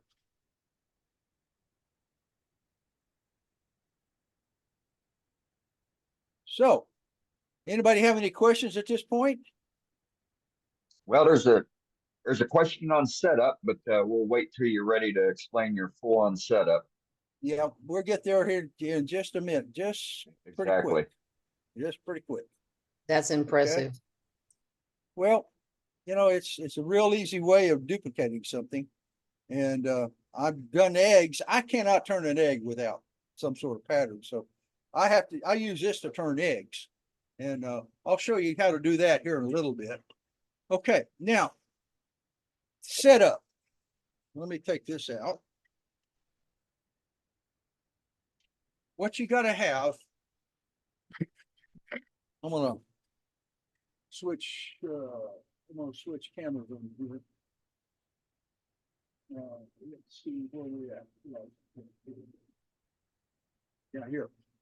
What you got? Okay, here's, of course, here's your lathe. Here's the lathe. Everything here. There. All right. But up here, I've got a light. What I did, it's a floodlight. And in order to, you got to have a concentrated beam to come down. Otherwise, your shadow is just not very distinctive. So I took this, I got a piece of hardboard, and I drilled a half-inch hole in it, such that I get a nice, bright, tight beam comes down on top.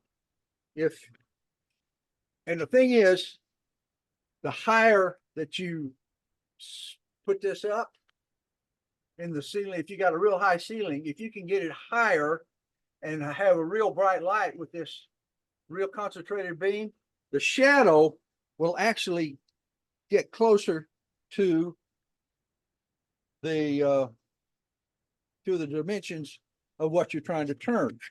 Let me show you, for demonstration purposes, let's just put this right back out right quick, just for demonstration purposes. Here, like this. Okay. Now, I'm gonna turn this light off. Turn this light off.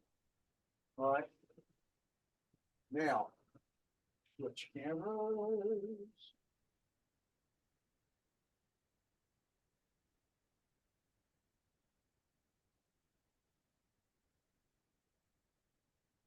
There we go. See, when your light's real close, see how wide the shadow is? And as you go up higher, higher, higher, Right. higher, higher, it gets narrower and narrower and narrower. And eventually, if you can get it high enough with a nice beam coming down, your shadow will be the same size as what you're trying to duplicate. Okay. Another thing that you got to have from the turn on light is something. Put your paper on, and you got to have it such that it'll fit over your banjo, so that you can get your tail tool rest to it. What I've done is I built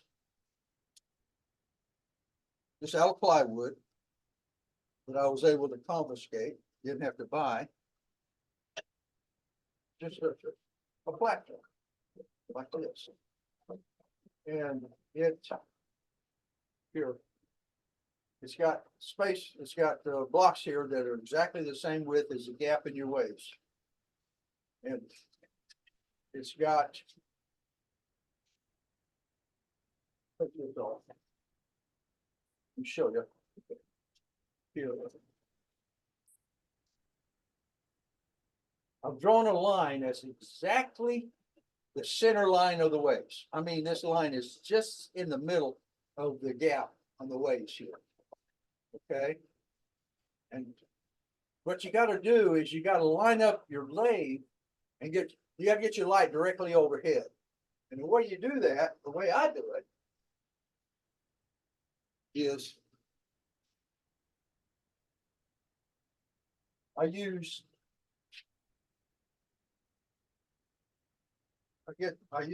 the light point here to line up on that line. And then I use this one to line up on the line. That way you know you're exactly overhead, right overhead. Because if you get off to the side or something, it makes everything kind of out of cue, makes everything all out of kilter. So, and the thing about this is, the closer you get this to what you're turning, the shadow also becomes more closer to the dimensions of what you're turning. Okay. The further down this goes, the wider the shadow will get. So the secret really is have a real high light and try to get this as close to what you're turning as you can. So that's the basics right there. It's pretty much straightforward. It's easy breezy Japanesey to do. It's for duplicating, you know. So I found it, like I said, I've done the eggs before, and that's the way I like to do the eggs. So, all right. Any other questions? Floor is open, folks. one at a time. Looks good, Dewey. Can you Not show a the bottom? question, but it's a brilliant idea. I love it. Well, it's not my idea, but it's something I adopted from another guy. And unfortunately, I can't remember his name. So part of the key to this, you make sure I've got this right. So part of the key to this, Dewey, is having that spotlight with the pinhole or a very small hole for it. What you want to do, well, let me show you. If you want a very tight beam, okay, I used a 1/2 inch in a floodlight. Okay, I've made a 1/2 inch hole in the board, hardboard. And let me go back to another. Right And here. and you covered like the shade, the light shade for that. Is that what you did? Yeah, I got it. If you can see it here, see how that hole is, and I got it taped around this around the light, the floodlight. See. I can make. Oh, I see. Okay. Okay. Cool. Just a second. Let me turn this off. If you easier to see. Turn this light on. Okay. Oh, okay. There. See, and there's the hole right there, and so. Okay. But like I said, the higher you get this light, the higher you get it, the more that the shadow will come to conform to what you're actually trying to duplicate, so far as the shape and the dimensions are concerned. Okay. Was that a screen in front of the light, the 1.5 inch? That right there? No, that's just a pattern in the glass. Glass. Okay, gotcha. Covering yeah. Yeah, you buy those spotlights for recessed lights, you know. Yeah. And they have that. They're sort of diffusers, but I don't know if you know what this is, Dewey. But do you know what the lumens are on that light, or how strong it is? Yeah, I can tell you right quick. Let's see. Let me get my flashlight out here. Thanks, Dewey. I appreciate it. It is. Well, if I can get my flashlight to work. Just check it out. Look. You have that light hanging from a pulley system? What it is, it's just plywood, and it's just a slide. It's just, let me turn this light out and turn this light on. Here. Yeah, you can buy those sockets, you guys, from like the hardware stores. They have them as shop lights. Oh, yeah. Well, this is something that I had left over from something else. You know, I scavenge and try to use stuff, but basically this is just some plywood that I've got, and you just slide it in and out. I took a router and made the slot to fit a 1/4 inch lag screw, and then I mounted this thing in it and hooked it up for electricity. You know, that's basically all it is. It's this, and you go around behind, let you look at it. Here you go. It's kind of hard. There you go. See, like this. And like That's I how said, you it's raise it, lower it? well, I don't raise it in low. It's fixed height. Okay. It's not. I'm not going to raise it. It's fixed height because I've only got 7-foot ceilings here, so I can't go any So higher. it's mounted on his ceiling, Brenda. Yeah, I've got it exactly screwed into the ceiling. I've got this OSB ceiling, and I've got it screwed directly into the ceiling, into a such that it's permanently mounted, so it's not going anywhere. So, but that's it. And to answer your question, lumens on this light is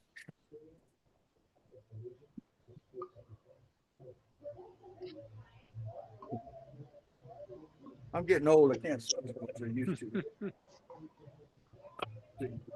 I'm sorry. I'm sure it's bright. I didn't mean to. You know, if Well, it no, was that's easy. okay. We're already on the road. Let's go ahead and finish the journey here. If it's a standard incandescent, it may not give you lumens.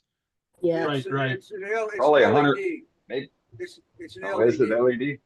Oh, cool. Yeah. All right. Oh, okay. Yeah, it's a floodlight that you use outside. It's an exterior floodlight. So And, it's probably rated for.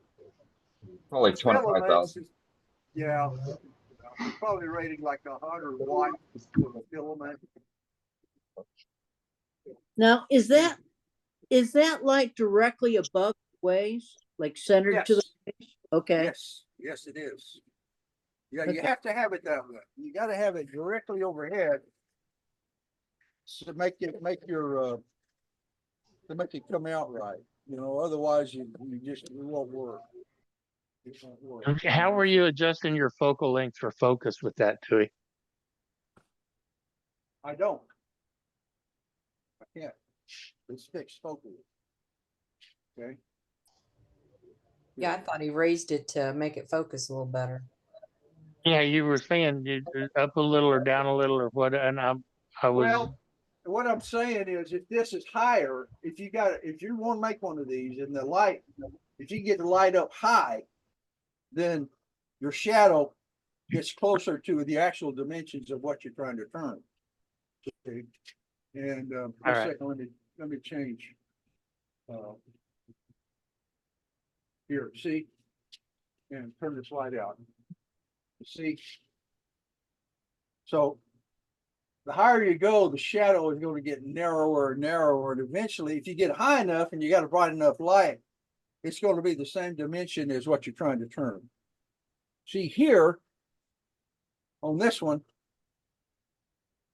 it's actually, the shadow is actually a little bit wider than this. Okay.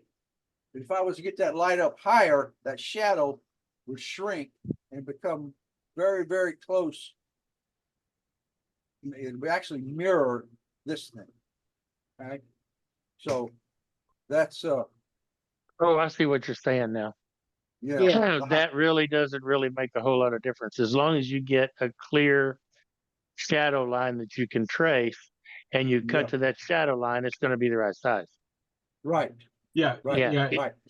Easy exactly. peasy. Yep, And that's the goal of getting it as high as you can, is because it tightens up the shadow line. Yeah. Right. Or you can raise this up. See, if you raise this up, the shadow gets narrower, but then you got problems, Right. Dewey, the thing that I was really impressed with is I know for a fact when you're there and you have the chisel in your hand, you are paying attention to what you're doing and you are looking on the top of your piece. But here you're looking at the top of your piece and you're also looking at that line. And you're back at your piece, and you're back on your line, and you're back on your piece. I know for a fact you're looking at the top of your piece also, which that's just really good, really good wood turning for sure. What I was really concentrating on was this line on the template. I was watching the shadow get close to the line is what I was watching on the back side. Yes, but you were also looking at the top of your own piece.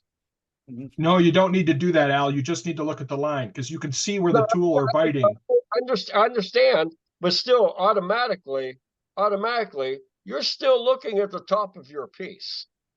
Well, that's what I think Dewey, and I don't want to put words in your mouth, Dewey, but I think that's what he's saying is he's not looking at the piece. He's only looking at the shadow. I don't think I would be able to do both. That's why I'm giving him so much credit. Because that's where I'm going. I don't think I'd be able to look at both constantly. That'd be you can't have one eye on one and one eye on the other. That's for sure. That's what you can't, right? So what you do is you're constantly looking back and forth, back and forth, back and forth, back and forth, back and forth, and but you're always concentrating on this shadow. Because when you get close to the line, then the shadow gets close to the line. You don't want to go over the line. So you got to constantly be looking at this too. See? So anyway, but you want to turn it in? I know you're gonna try it this week, Al. So I'm looking forward to what you do. Let's turn it. Let's do an egg. Cool. Let's do an egg. Okay. So let me get a little bit set up here and we'll get going. This is my blank. It's 2 inches in diameter. And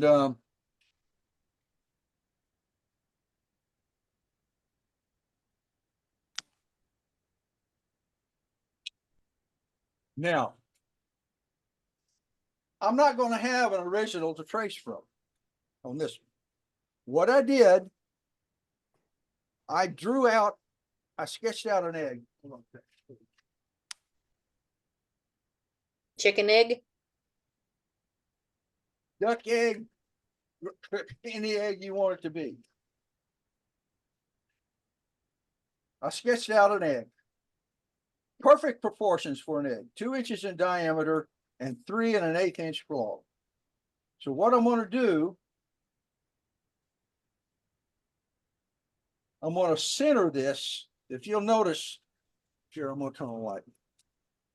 This line right here, I'm going to center.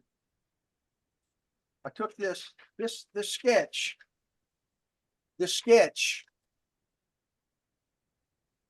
is right in the middle of this page. So what I did, I took the page and I folded it in half, such that this crease goes right down the middle of the page. Okay. So now what I'm going to do,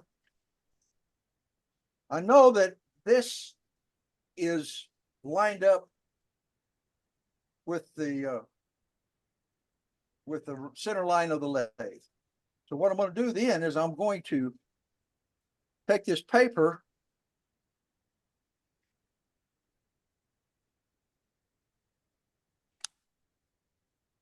here. I'm going to fold this and make it a little bit smaller. You got a pair of scissors, Dewey? You could cut it out. Yep, I know. This is easier. Faster. Okay. I'm going to line this fold up directly over the line. Let me take this blank out. With the center line on this platform. There. And there. Okay. Then I'm going to take some tape.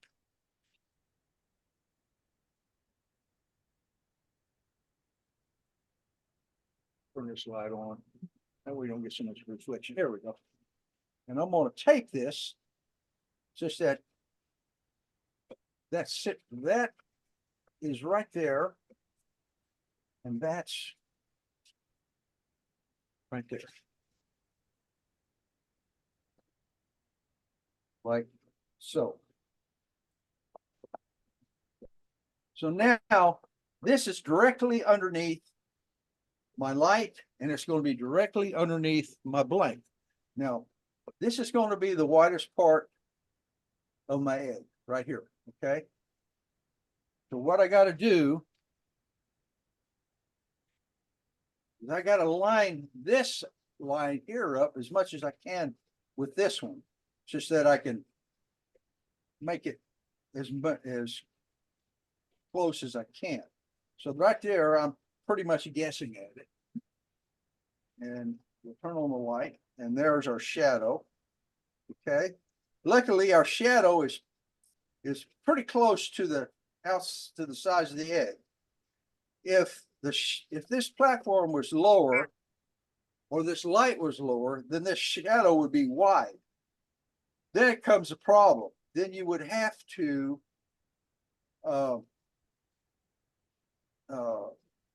compensate for that being that wide. So what you'd have to do is you measure the width of your shadow. Let's say it's this wide. All right. And then you'd have to determine the scale factor. Well, let's say, for instance, that the shadow in this particular instance is, let's say it's 3 inches wide. Just for it's not, but just for the case of argument, okay? Let's say it's 3 inches wide. So that means that you've got to make another sketch such that this egg is sketch is 3 inches wide, which is the same wide as the width as the shadow. Everybody follow me right now? Yes. Okay, good. Okay, so let's say it's 3, but that means that you also got to make this sketch wider on each end. So what you have to do then is you take the width of the shadow, which we say is 3 inches.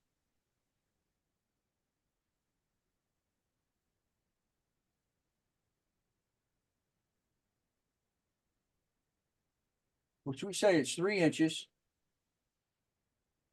And you divide that by the actual width of your blank, which is 2 inches, which equals to 1.5 or 1 1/2. That is your scale, what we call a scaling factor. That means that you got to multiply your width, your length. Let's just say for the sake of argument, that is just 3 inches. Okay, so you multiply 3 inches times 1 1/2, and that will equal to 4 1/2. Am I right? Yeah, I think yeah. So that means, and then you got to divide that by 2. That makes it 2 1/4. So you got to add 2 1/4 inches on each end, such that whenever you turn it, it'll come out 2 inches by 3 inches. I hope I explained that. Any questions? Yes, you did. Makes sense. So if it was, then your sketch would be something like this, if this was a 3-inch wide shadow. Okay, but since it's just pretty much the 2 inches, actually, we'll just go ahead and turn it to the sketch. Okay, so let me, always take a clamp and clamp this down and keep it from moving during process. Okay, so here we go.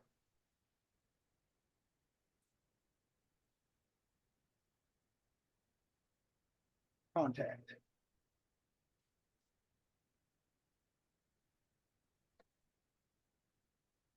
Oops, gotta have a tool rest. Oh. Why didn't somebody tell me I needed a tool rest? Yeah. Details.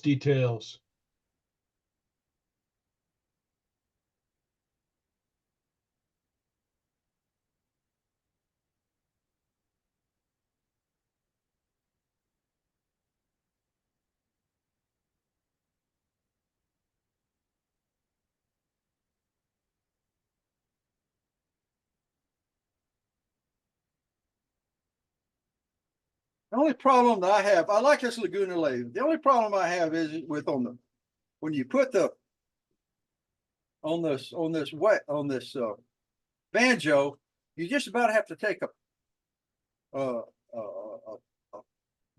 pipe wrench to tighten down to get the post where it won't move. Okay, let's go down a little bit more. A little bit too high. There we go. Okay. All right. Everybody can see this. Okay. All right. Here we go.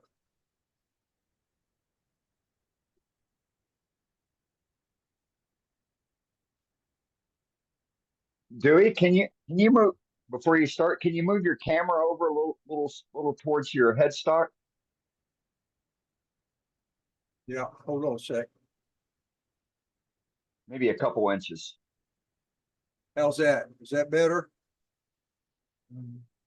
Let's see. Come on.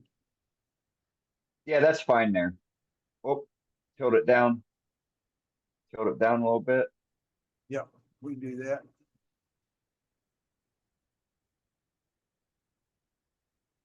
little bit more. Oh, I there, should have here, just this is should have kept my mouth shut. It was there we making go. it worse. Now it's off. Now it's totally off. There we go. Back a little How's bit. that? Everybody? Well, we can't. Everybody good? We can't. We good? No, we can't see your tool rest. We're not gonna be Can't able to see see the your tool tool. rest? We're not gonna be able to see your tool. There we go. Right there. All right. All right, Perfect. Here we go. Here we go.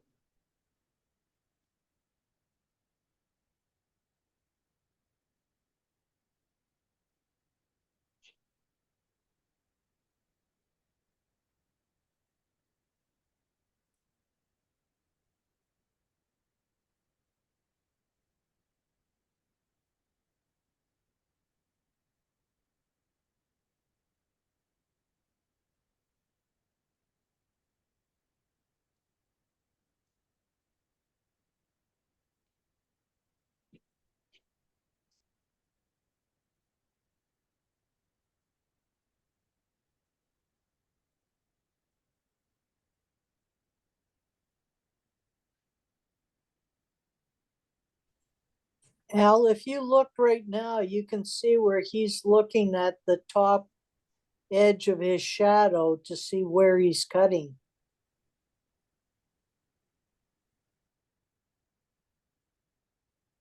Yeah, one of the things that I noticed here too is it seems like he's got more space or more wood on the bottom of his template than he does on the top, which I think is kind of interesting.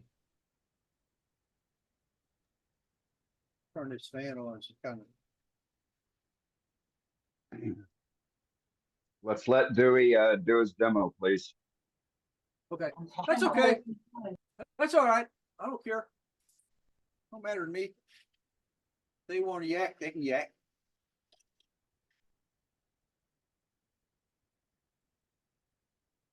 Keeps me company that way.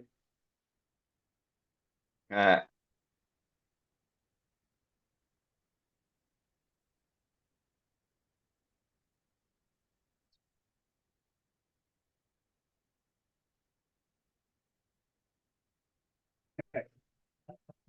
There we go. We'll do this side.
Just a second, guys. I gotta do a little bit of adjustment. No problem.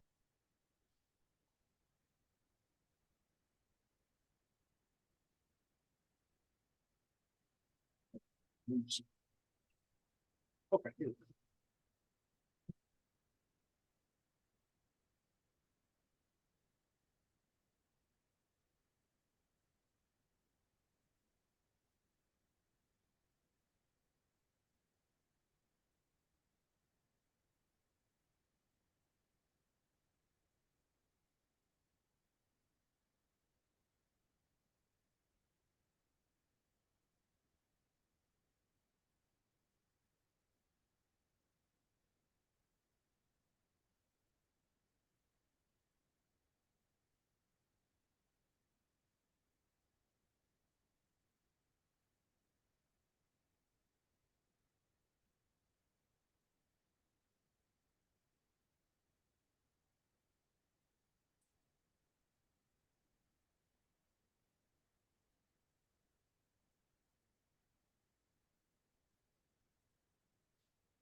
All right, now.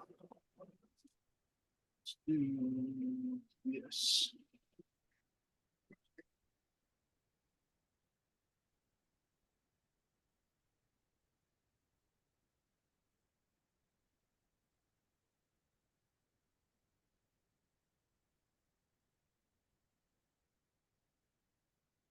Got a little bit of a problem right there. But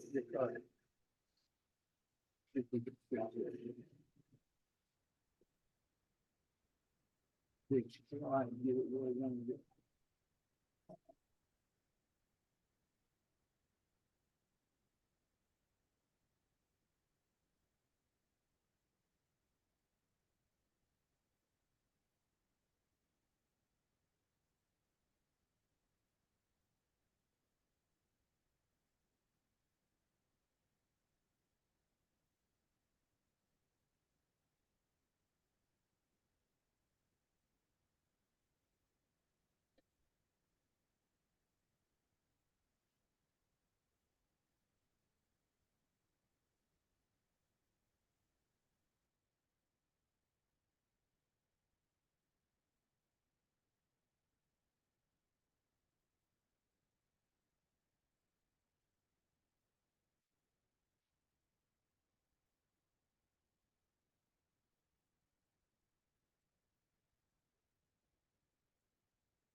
There we go. What we'll do on this one, take and saw it off a little bit and sand it down, and there you have. You have your edge.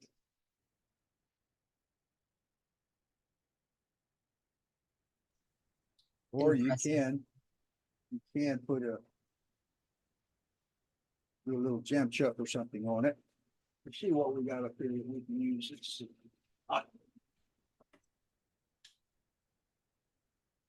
Here's something that we could possibly do to finish turning this back here. Let me take this out.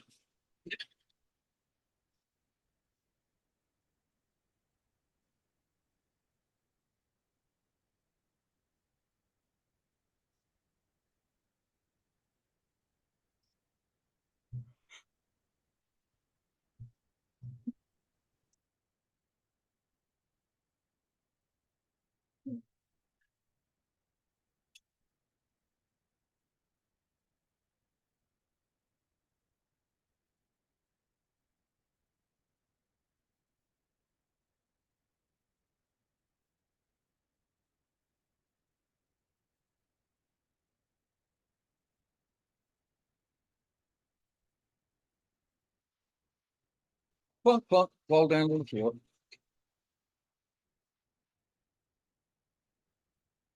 Your mic seems to have decreased in volume, Dewey.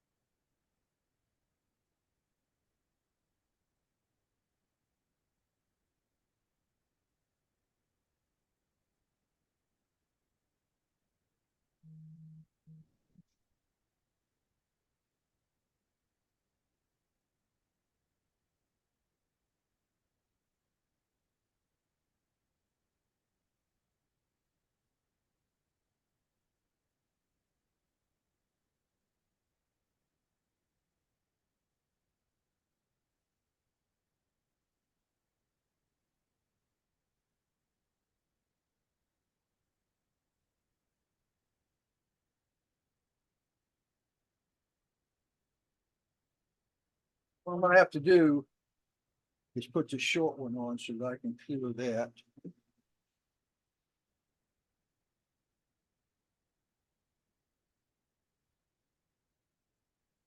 Bear with me just a minute. We'll get this done. No problem. Should have been fairly.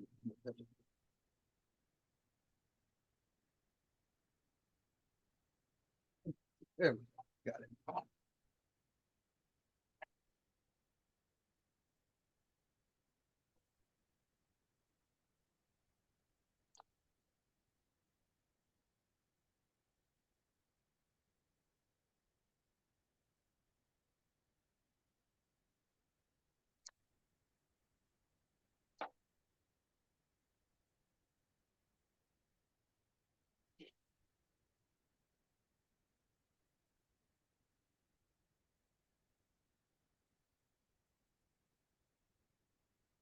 Right.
Okay.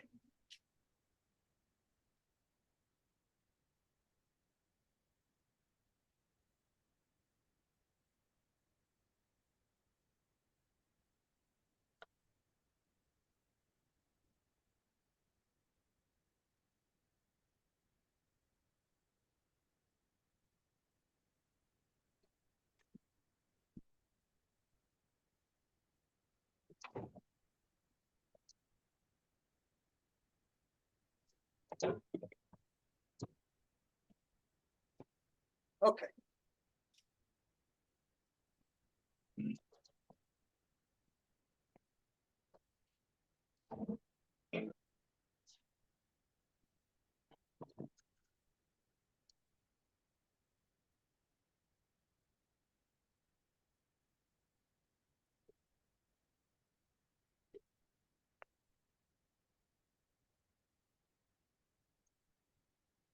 And here we are. Done.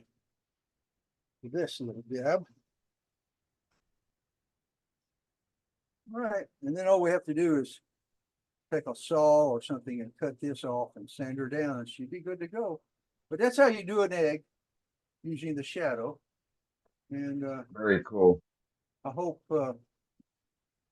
everybody enjoyed this. But that's pretty much all I got, unless you want to talk about something else, which I don't have any expertise in. So Great demo, Dewey. That Great was demo, great. Dewey. I think you Well, just thank you. improved my ability.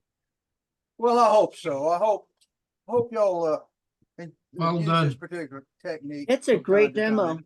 That's a great idea. Yeah. Dewey, I got a quick question. Is that a Okay. vacuum chuck or is that just a piece of wood with a Yeah, it's a vacuum vac- chuck. It's a and you've vacuum had chuck. luck with that? Not really. Okay, yeah. Same here. Now, if you put a lot of wax on the threads, it'll hold vacuum for a while. For a while, Yeah. but after a while, it won't. I've got other wooden ones I that- just always thought there wasn't enough volume inside to hold a good vacuum. Well, here, let's try it. I've tried numerous different sizes, so Let's just do a little bit of demonstration on okay. on vacuuming here right quick. If I can get my vacuum, there we go. Heck yeah. Mine back. works just fine. Yeah, I've got some size discussion I can There we add to go. this. Some shape discussion if you want to talk about vacuum chuck sizes and shapes to hold better. Just throw this thing on here right quick. I have a little safety comment if I could get in. Go You ahead. get me? Yeah, we hear you. Yeah. Go ahead, I'd Terry. just like to make a comment. Whenever I use a hose clamp on a headstock, I always turn it the other way so that I don't have the tail coming towards me. It's like a That's- knife. That's a Sure. good And then idea. on top of that, I usually Put tape tape the over it. clamps over. I run some masking tape over them just to give me a bump instead of slicing my finger off. Yeah. If or I should electrical do tape. something Good idea, stupid, which yeah. I'm prone to do. Okay, what I'm gonna To do do a here- lot of stupid things, I try to protect myself from them. That's all I got. There's your vacuum right there. Having trouble seeing it. There it is. You got Little- about Oh, okay. Almost 15. 14 almost pounds. 15. I like 20. I like to have at least 20 when I'm doing vacuum. Yeah, I cleaning. generally here at my elevation, I generally pull about 23. Yeah, but here, let's take the tailstock off and see if the vacuum's holding. So there you go. That'll do for some light work, nothing for heavy duty stuff, but We can't You know see what? it. Camera's off of it. Dewey, move Sorry the about camera that. back. That's all right. oh no, I gotta turn the camera back on. Sorry about that, Chief. All right. There you go. Oh, okay. Oh, okay. See, it's on there pretty good, this stuff is just some foam sheet that I got at Hobby Lobby. Yeah, that's what I use, but Right, I have craft not been foam. able to get it to hold with that small of a vacuum chuck. I tell you what, let's put a little wax on this and see if we can get it to hold more vacuum, okay? Okay. Hold on a Yeah, sec. okay. Hold on a sec. That's one of the reasons I use Corian for my bases. That's a good idea. Corian's not going to leak, and the threads don't get chewed up. It lasts a long time. Mhm. Corey, what was that again? Corian, Corium. Was that yeah, Well, Corian. my vacuum chucks have the 3/8 Corian inch countertop lamp rod material. that goes all the way through, and I just connect it directly to the hose. So I don't use the shaft of the lathe. This is just beeswax with mineral oil. And Actually, I don't use the shaft of the lathe either, because Okay. I've used the Frugal vacuum system, which is Yep. instead of lamp rod, it's plastic hose that connects to the chuck itself, and then the Corian chuck just screws down to my Yeah, I've got the same system, my Billy. spindle, and I love it. I don't have a problem pulling a vacuum with it. I've created vacuum chucks as small as 1.5 inches, well, as small as 1 inch. I haven't tested the 1 inch one yet, but the 1.5 inch works great. Oh, And all interesting. the bigger ones do as well. So I got to figure out what I'm But- doing wrong. I just use spray adhesive to spray the craft foam to the inside and outside of the chuck that I use, and I'm using PVC for the chuck. Okay. Probably not holding your head the right way, Jeff. Yeah, probably. Yep.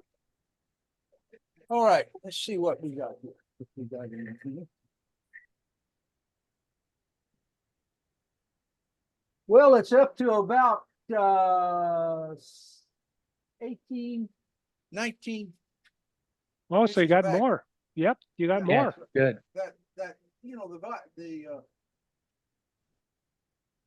The wax will. But with seal a those system like threads. yours, Dewey, I think if you went to using Corian for the threaded part, Yeah. and then epoxy a piece of PVC or whatever for the vacuum chuck part Yeah. into it after you turn a little recess in it, I think you get a lot stronger vacuum using Corian for Okay. your Well, threaded well, material Next over time I wood. make one, I'll do that. No, I usually use these for big stuff. I got a Right. 3-inch,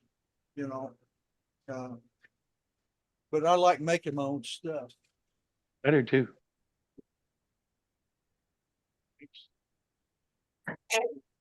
Life makes life a lot more interesting that way. So anyway, let's see what we got here. Can you get out of the way? Bingo. Yes, Lynn, I turned Corian. Okay, let's try something here. May backfire on this. We'll try it.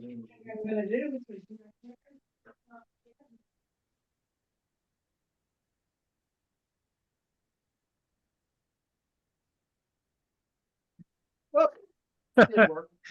Yeah. It did work. But anyway, we got an egg and we had a good discussion on vacuum seals. That's right. That's what matters. Right. And after we do gallery, we'll probably have another discussion on vacuum chucks. Well, does anybody else have any questions for Dewey? Any other questions? Well, Dewey again, I would like to say that I'm really impressed because I mean I know you're looking at what you're working on and watching that line at the same time. That's my hat's off to you. That's Well, thank you. I appreciate that. I it do. really is. Anyway, it's a really good turner. Thanks Yeah, a lot. I've never Very- seen this before. This is great. Yeah, I'd Yeah, never seen it before. A And wonderful. I just want to say that, this is Dewey's first time doing a demonstration for us. And, it could be any number of, the 55 people out there that's on right now that's never done a demo here. Real easy to do, isn't it, Dewey? Yeah, this is my second one. I did one to my club one time, and I got to do another one at the end of next month at the club. So anyway, you guys are a real receptive audience. You're really, really great. And You did a great awesome. job, Dewey. We tried it. You did a great job. Great job, Dewey. well, Yes. thank you. Anyway, okay, you guys carry on. All right, Very thanks, Dewey. enjoyable. We'll get you Very scheduled again here real soon. Very enjoyable evening for sure. Thanks, All right, Dewey. thanks, Very, Dewey. very nice. You're welcome. Lots of conversation. All right, let's go to Captain Eddie and see what he thought about all of this. Oh, I can't believe where y'all got this guy from. I mean, what? I know, right? It's unbelievable the talent that's out there in this club. Come on, folks. You heard it. You saw it tonight. The ideas, the little tweaking of technique. I mean, and you asked great questions. You asked all the questions I had. I just held my tongue tonight a little bit. But I mean, the shadow and the lines. And you get to thinking, God, I do that all the time, but I just refined it and got to realizing. And now you think you're looking at this, you look at that, your mind's eye will flip that around. Don't concentrate on your turning and it becomes automatic. It really does. It's sort of like when you look out the front of your car, you don't see your windshield. It's just there. So the same thing happens when you're turning with that type of light template. You don't see the template. It's just there. Your mind's eye takes over and drives the bus. And it's a learning experience. And most of the time for those types of learning experience, you have to leave the fear behind and say, yeah, instead of saying, I can't do that, just say, here, hold my beer. I'm going to show you how it's done. And that's how you got to get into it. I mean, we wouldn't know what the word mistake means unless we do them. So get out and try it. Give it a whirl. Stay simple.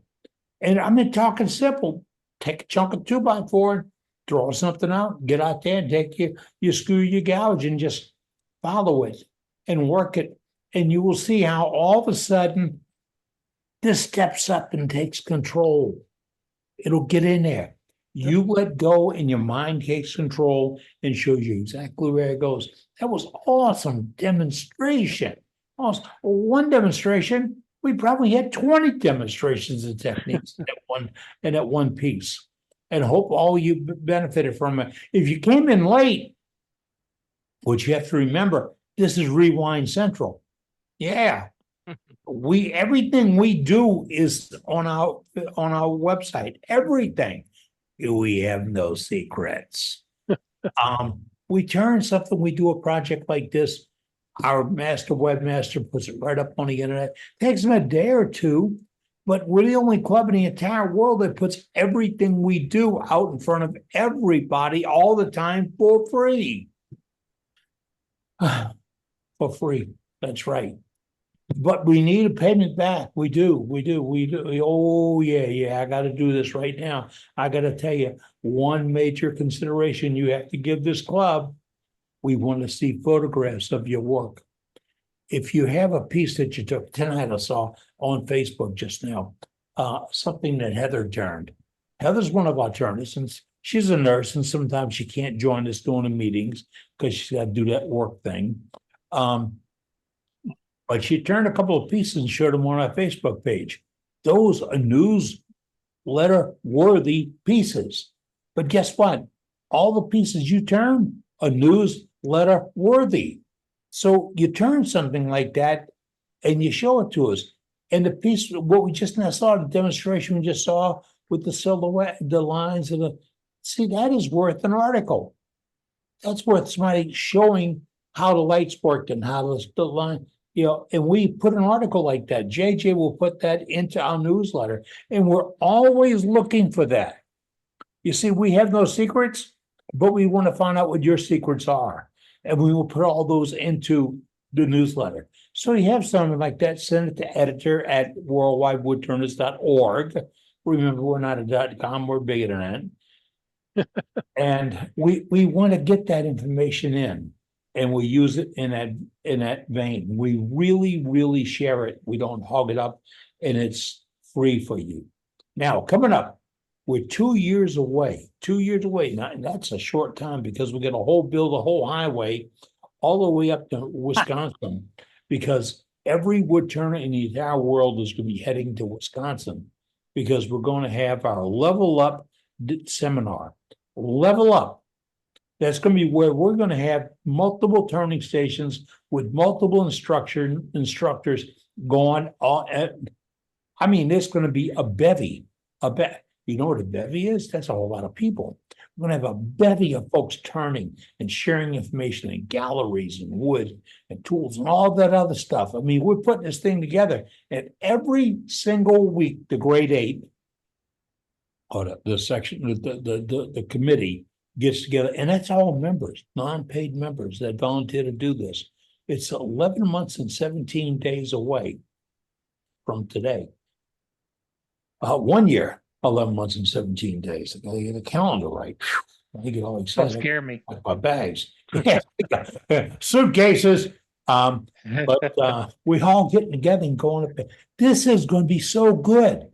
For you folks that have attended our nightmares or our fun events, you know what we do. You know how much fun we can have and what we learn from each other and what we share. That's coming up. And remember, this is a club that's free, and then everybody in the world is invited. I had a guy call me from a club I used to belong to here. And he says, hey, I want to come to that, but I don't belong. Why not? I'll give you the secret handshake and everything. You belong in this group. Come on up. And he's got a motorhome and he wants to know about, I said, we're working on all that. We've got committees putting this stuff together. And as it gets closer, and right after the first year, we get out a registration, a number and all that stuff, we'll open up registration for you. So this thing is growing, folks. It's called Level Up. It's in September of 2026. That's not. Look, if you got to plug it in for your vacation, just take a wild guess at the whole month. Hey, no, we have the dates planned out. We have that on it and our newsletter and on our website. Everything we do here is wide open to everybody. And everybody's invited. There are no exceptions. There's no, you can't do this, you can't do that. And if you have an idea, we want to know what the idea is. It's just how we work. If you think we should or we shouldn't, tell us. We're grown up. We have long pants and everything. So if you want to share information with us, do so. Just get a hold of us and let us know. And by the way, if we offend you in any way whatsoever, right off the bat, we apologize. If we didn't mean to, we're just having fun wood turning. And we're going to do a lot of gallery tonight.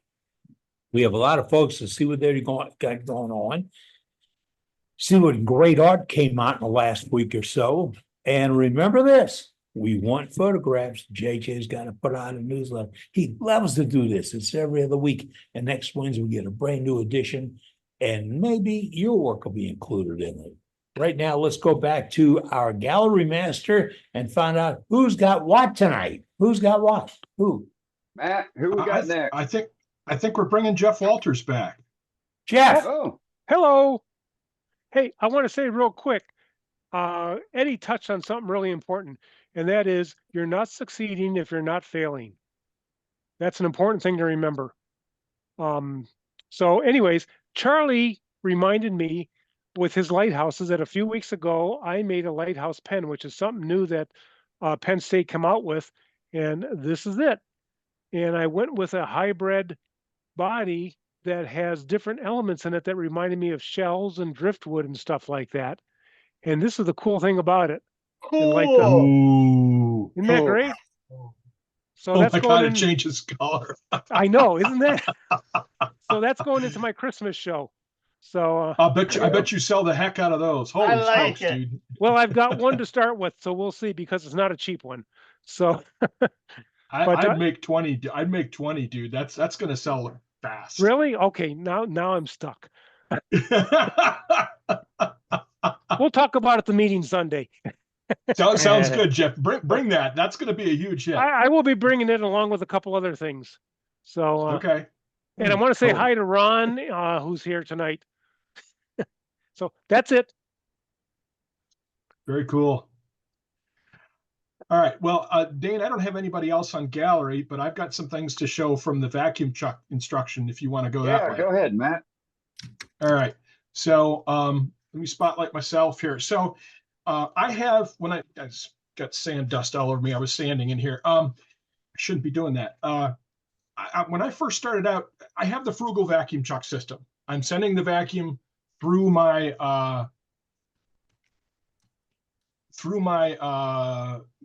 I'm sending the vacuum through my spindle. I have a little thing to send the vacuum through the spindle. And so I make my own vacuum chucks, and I do that. Here's one here. It's threaded. Can you see the threads in there? Yeah. Yes. Okay. So I have a spindle tap. I use the spindle tap to thread. This is maple. So what PVC pipe, and then I think that's box elder on the top there. Okay. So, and the foam here is Walmart craft foam. It's like show me the inside. $5. What's that? Show me the inside. Oh, so, okay. So what I wanted to say about this is when I first started this, I was just using the nut. It was what I call it. Make sure you leave flat spots on your nuts, by the way, so you can unscrew them from your lathe when you're done. When I first started doing this, I had a nut and then PVC pipe, and I put the foam over the edge of the PVC pipe. What I discovered is when I was turning things like soft maple or cedar or softer woods, that it was the PVC pipe was thin enough and the vacuum chuck was sucking it down so hard that it was leaving marks in the bottom of the pieces that required some creative finishing. So what I did is I changed the shape of the bit on the top. So I turned a piece of wood that fits the top here, and it's kind of a donut, a partial donut. So it's rounded and it goes all the way down to the inside. Okay. So what this gives me is it gives me a much broader surface on the bottom of the piece and curved ends. So, no matter if it's a plate or a bowl, it you know, it's rounded and a wide surface, so it doesn't leave the mark in the bottom of the piece. So the foam helps, and the glue I use I use epoxy on everything on the wood to the PVC, and then under here I use that E6000 craft foam. So, and if you want to make sure you seal this, like you see how I've done this with a little bit of a recess so it goes over, it fits on the bottom of my spindle. One of the other things I've done when I had one that started leaking is I took some of this foam and I put a circular thing around the bottom here, so it really sealed up good and tight against the base of my lathe. And that seemed to give me another couple of pounds per square inch on the vacuum. So I have 3 of them that I've made in this format, this one, and I've got a bigger one, and I have a much smaller one, which a much smaller hole.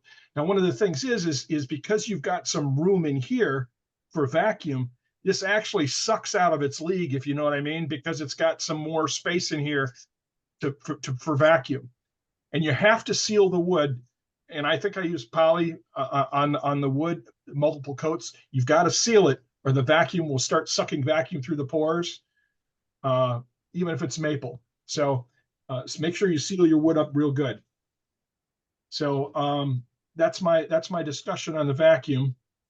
And somewhere I've got a picture of the little thing that I send the vacuum through. Send it through the spindle on the outboard side. This is not loading. Stupid thing. Anyway, any questions on that? No. Okay, I didn't lose everybody, did I? Not at all. Hey, Matter of fact, That's good information. Thank you. But you said you had a frugal vacuum system. I And have the frugal vacuum vacuum system, the frugal vacuum system from, I can't remember his name. The frugal guy. Yeah. His it name is didn't- Mark or something like that. I know who he is. Yeah. It was Bill he Muncie, didn't- wasn't it? He didn't use the spindle as the vacuum source. You're He- right. You're right. Okay, so you modified yours. I modified mine, and one of the guys in the club helped me with it. Albert did, Jeff. Oh yeah. This refreshing. Yeah. So what I've got on my phone, it's not here. Won't It's never refresh. there when you need it. Yeah, I've got all kinds of things. Can you make some pictures of that and put it on the Facebook page or something? I can. I'll take a picture of my other thingy too. You know what? It's on my phone. Let me find the phone here. But I do like your idea of putting a little wider rim on the top edge of the. This wide surface here has made a huge difference. Yeah, I like that idea. In holding and in the depression, because because it's a larger surface, there's less space for the air to escape. See, Scott has so his. this is Hey Scott, I will probably be adding and modifying mine like that. This is what I did on the outside, on the outboard side. So the vacuum comes in, flips on the other side, comes in the orange hose. There's a male nipple that sits in a bearing. This is backwards. And this bit here goes, oh, that's not the wrong. There we go. And the bit that's over here is the bit that goes into my headstock. And it's got these With two small O-rings. Yeah. And I Right. put a little drop of oil on each of them, a little, just basic machine oil. And it goes in there, and Where's the bearing? The bearing is the male nipple. The bearing is right. It's right where the hose enters. There's a male nipple that the hose sits on, and the male nipple is in the bearing. So the white bit rotates and the hose doesn't. The white And the bit bearing looks is- like it's probably HDM. I mean HD. Yeah, that high density HDPE. molecular. Yeah, Yeah, that's exactly what it is. Yep. Did you make that high adapter, density Matt? polyethylene. White cutting board. Albert and I did it together. Okay. So yeah, we put it on the lathe and turned it. Okay. Matt, Yes. Matt, this is Gary. I did a demo of how I did mine, but show that one chuck again, or show one of those chucks. I'll tell you which one it is. Show me the back side of it. This side? Yes, okay. On that one, before the threads, there is a groove that you have cut there. Yes. And for me, I use a large O-ring that goes up against my spindle and seals that off to where you were talking about on yours. So I guess you've got a wider flange where I don't have that flange. So if somebody doesn't have a flange there, put in an O-ring that fits over the threads right up against, because there is going to be a slight flange on it. Right. It has to have Yeah. small amount of flange. That's a good idea. I like that idea a lot. That's It a might good even be idea. better than Yep. what I'm doing with the foam. So Yeah. it just depends if a person doesn't have a wide flange on their spindle, use a large O-ring that fits. Very good. Hey, Scott's got his frugal chuck pulled out. Yep. So you can see the bearing down inside. That's what it's been. This is the hose, and you hook another hose, and it goes to your headstock. Hold it up. Here. Hold it up higher. This attaches to a longer hose that attaches to your vacuum chuck, and the hose goes through your headstock through the spindle. And this allows either I can clamp it as a tenon with my one-way jaws, or with larger jaws I can actually open it up as a recess. I like using it as a recess better. I've done a couple things where it's popped out of the chuck, but I've got it clamped onto the tenon, so the recess seems to hold better. But holding power I of get like recess. 21 pounds of vacuum out of this. And this stuff, it's the same foam you're talking about, but I buy a kind that has adhesive on the back already. And you just peel the paper off and you just stick it on there. I'm not sure how much I trust that adhesive, but I hear you. This has been on here for like 6 years, and it's Okay. Oh wow. Yeah. Do you have a wide surface there, or is it just the PVC pipe? That's just PVC pipe. Okay. Yeah. Cool. I just created a little groove in the wood here and just kind of glued it in there. Yeah, that's exactly what I did. Yeah, that's the same thing I did. Using an epoxy all the way around, so it creates a good seal. And this is he's doing layers some of that big foam. pieces There with are that. layers on it. So I put the first I'm there, and then I put Scott, I didn't hear what you said about the foam. Could you repeat that? I put, it's got 2 layers of foam on it. I put the first one on and then let it sit for a little while so it gets good and stuck on there, and then I put the second one on top of it. Oh yeah. Okay. Yeah. Gotcha. It's got a really good seal on it, so yeah, works good. You Cool. can make them all different sizes. All you need is that Very- bearing there, and you're all set to go. Yeah. Very cool. Very cool. Yep. Thanks, Scott. All right. Hey, Well, we have Roger we stepped got up Roger. for gallery. Yep. We'll Yes. go to him. All right. There you go, Roger. You're muted, brother. You're muted, Roger. You're muted. You're muted, Roger. We cannot hear you. There you go. Thought I clicked it. I'm sorry. All right. We got more stave construction. This is all Staves construction. Well, I like it. Cool. And when I put it on, you can see how much off-centered it was. Wow. And that's to make something similar to this. Right. Oh wow. What fun. What fun. Oh. And I recorded everything, so I'm going to try to make a full recording where we can do a demo for it. Oh, okay. Sounds good, Looking Roger. forward to that. What wood good you there. got in that? This is hickory and walnut. Mm. And it's Beautiful. You notice a difference in the wood hardness between the hickory and What's the that? walnut? Do you notice a difference in turning it between the different densities between the hickory and the Not walnut? really.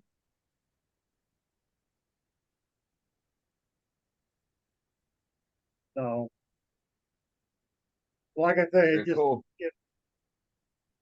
when you look at it that way, you can really see how far off it was. Yeah. Mhm. So how big was that piece when you started? How big a diameter? Just a little bit more than what it is here in the center. So that's about 5.5 inches. Okay. I never measured it. So were all your staves the same What's that? size? Were all the staves the same size to start with? Yes. Okay. Interesting. When you put it off center, Yep. you get the lines that looks like it's crooked, Right. and so very interesting.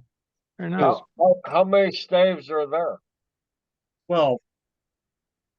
Okay. And each stave is 9 layers thick. Laminated, And whatever. what degree did you cut that on? Now, Pardon? I'm sorry. What degree? just a second. did I you hit cut? something. I hit something. I didn't know what I did. No, It's 12 staves set at 15 degrees on each side, so it's Okay, 30 okay, degrees yeah. total. That's very pretty. So, like I say, this is real rough. I just turned it today. So when I get my recording done and figure out how to do all the editing and shorten it down where it's about an hour long, then we can do it, show it as a demo. Okay. Sounds good. That'll work. Even bought me a new camera so I could do it. Oh, did you? Bit the bullet on a camera, huh? Logitech 920 Pro.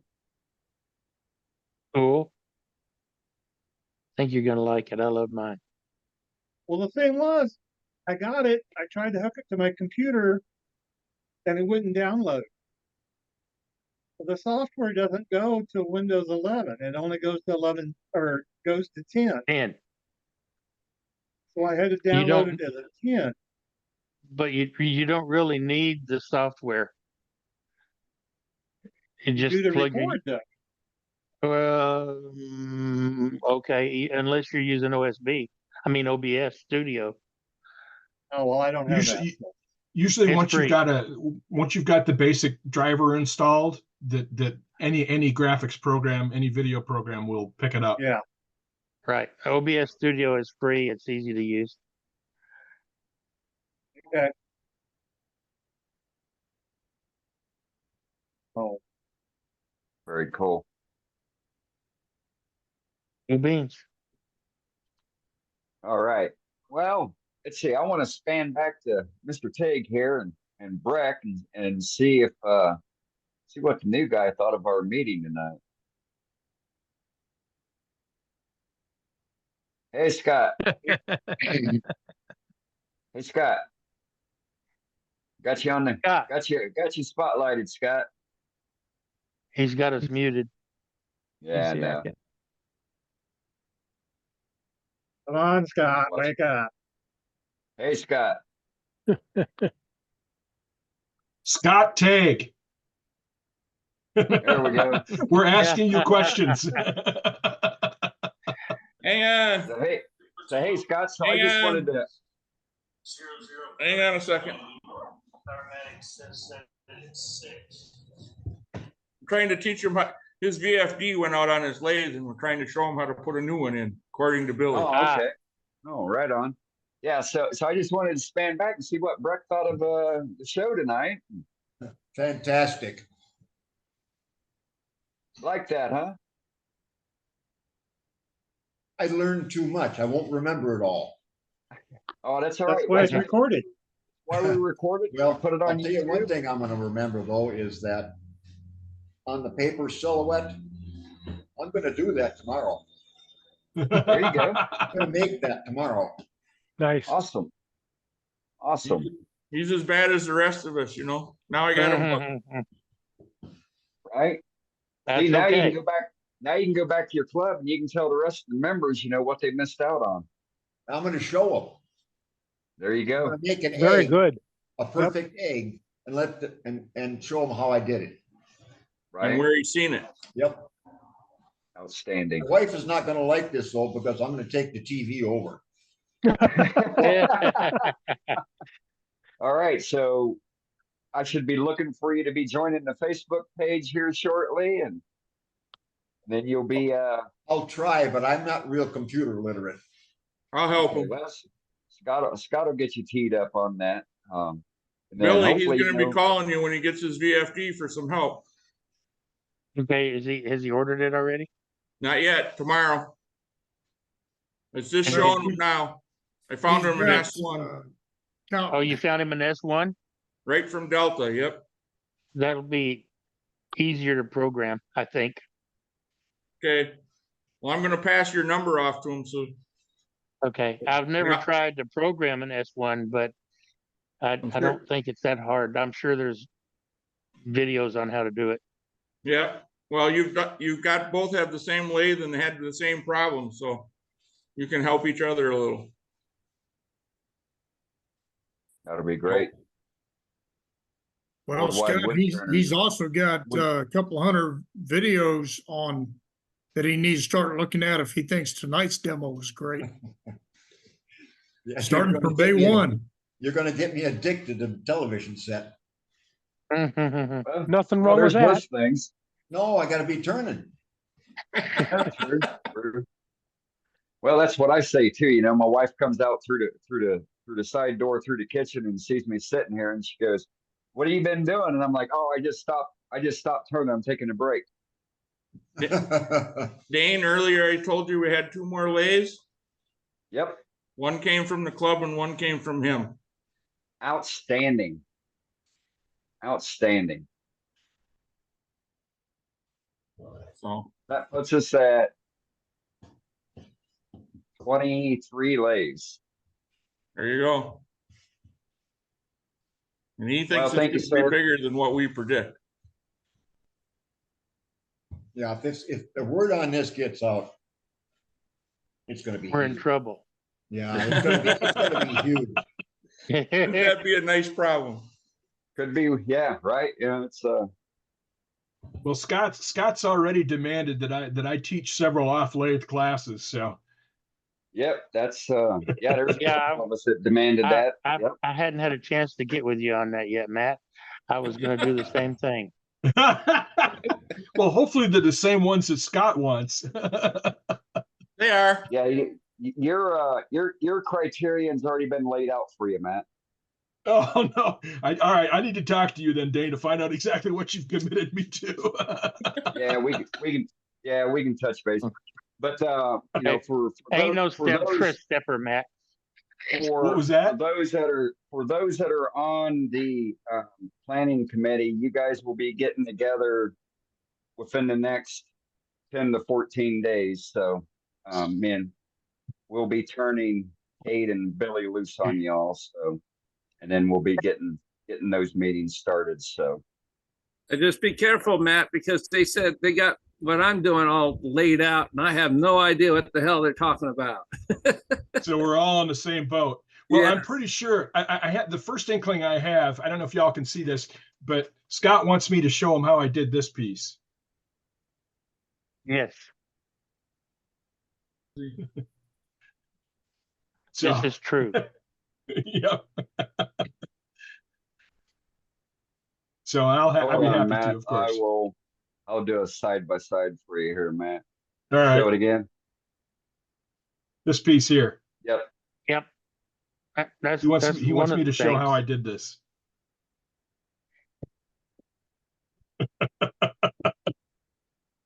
Yeah, so it's we have a really good format laid out. We have a really good vision of the individuals thus far.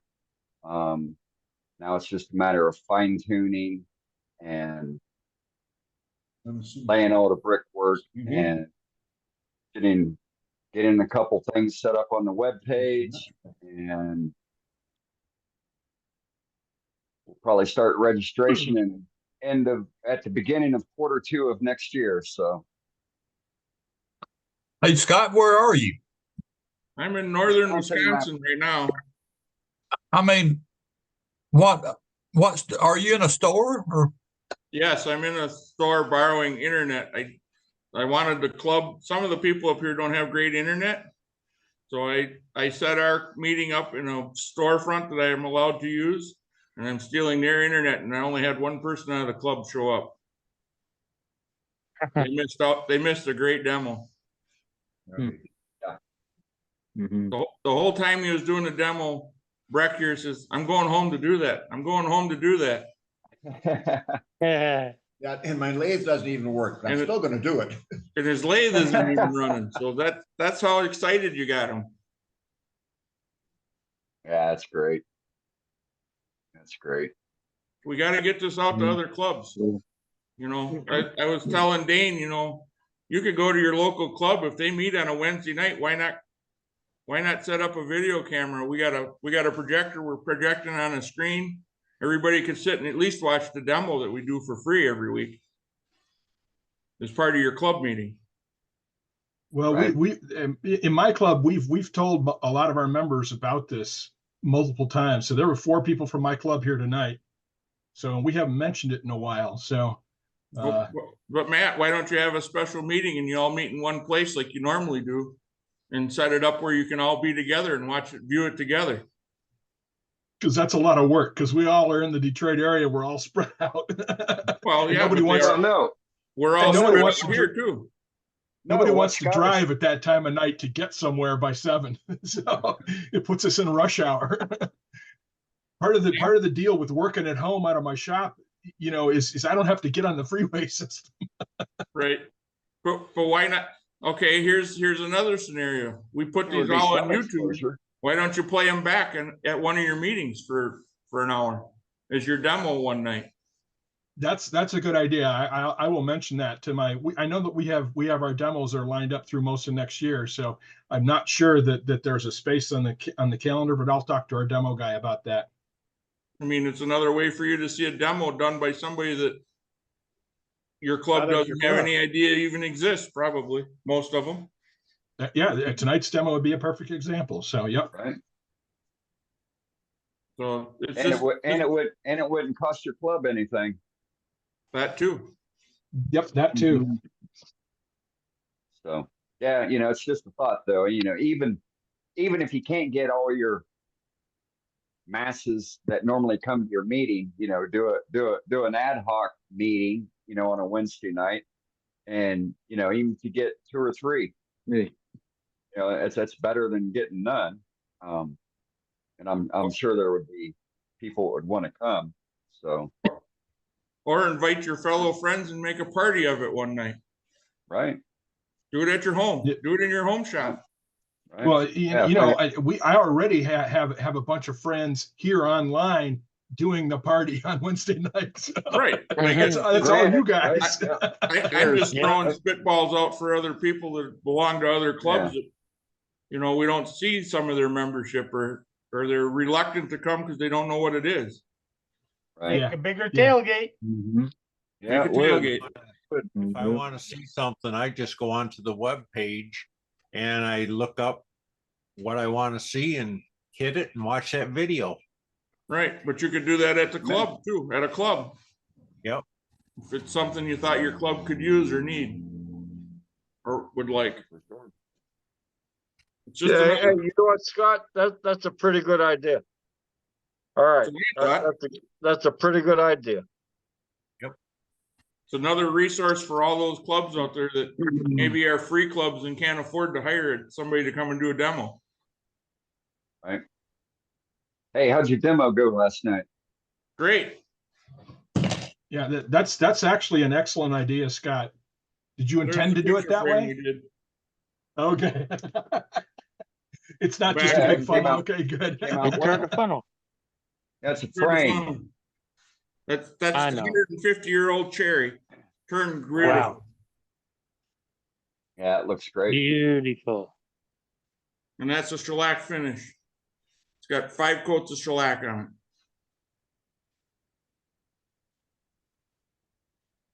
Here we go. So it went good. They were happy. Can't cry about that.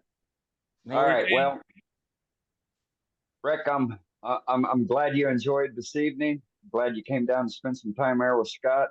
Scott, I'm glad you found the resource there to be able to do what you pulled off there tonight. Next I'm glad I time, came down too. next time, I'm sure there's going to be more people after Brett gets the word out.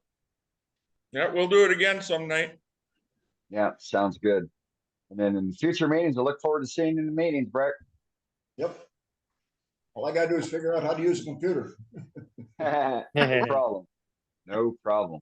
We'll get that solved. All right. Right? Yeah, amen. All right, let's see. Is Eddie still on? No, he boogered off. All right. Well, we're pushing up towards the top of the hour. Did we have anybody pop in for additional gallery tonight, Matt? No, we didn't. Not that I can see. Scott had an excellent point. Scott Hampton had an excellent point.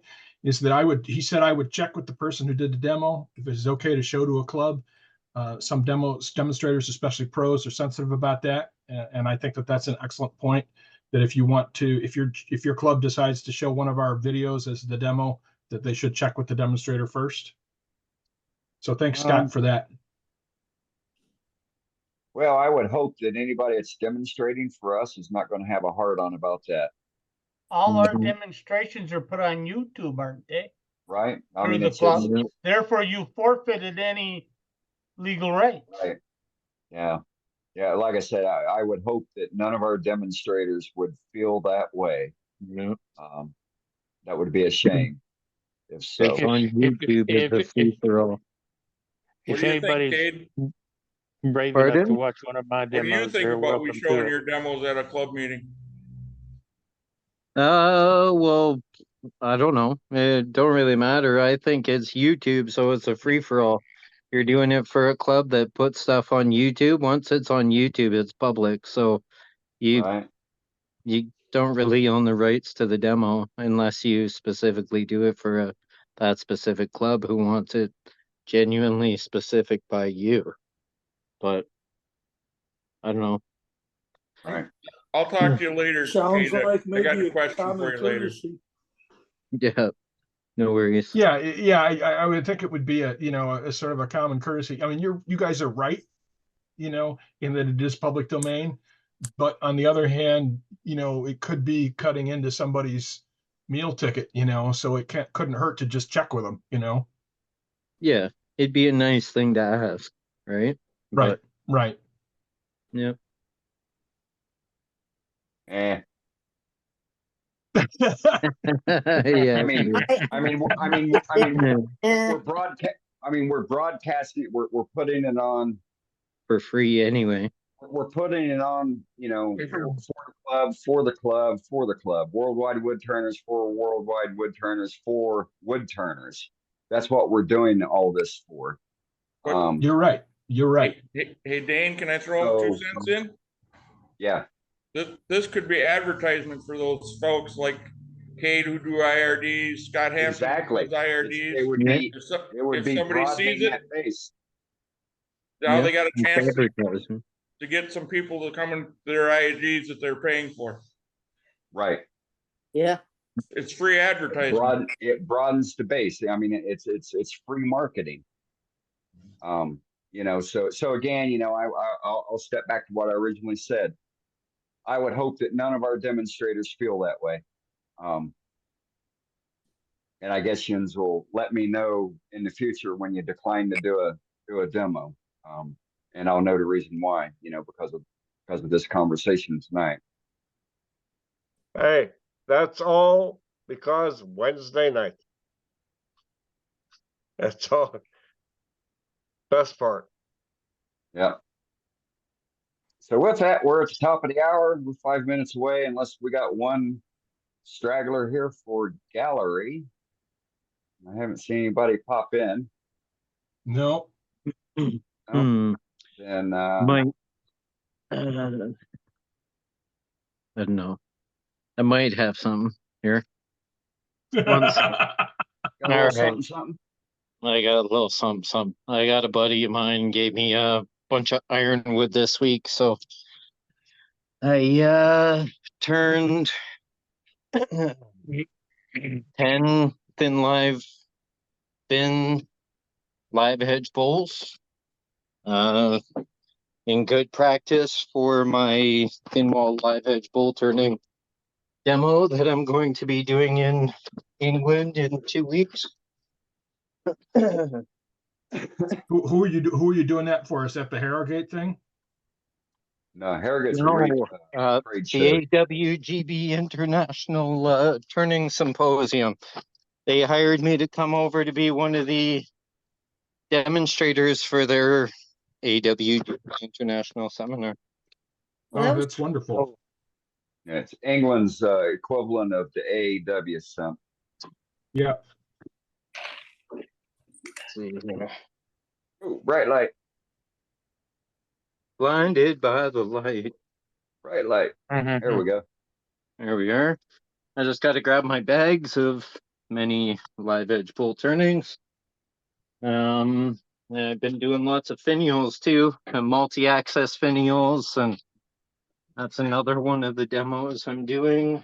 And then the Lotus Bowl master class on Tame Your Skew with finials. And what's the other one? Yeah, thin wall live edge bowl turning. Turn a box with multi-access finials. Masterclass on Tame Your Skew with finials. My water droplet teardrop box. And I think that's it in the Lotus Bowl. And I do 10 demonstrations over the weekend. You're a madman. That's a lot.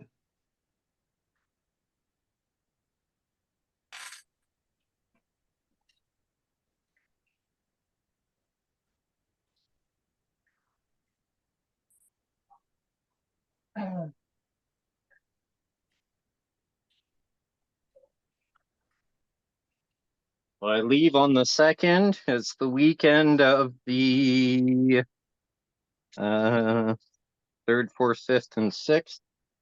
And then I believe I come back on the Monday or Tuesday.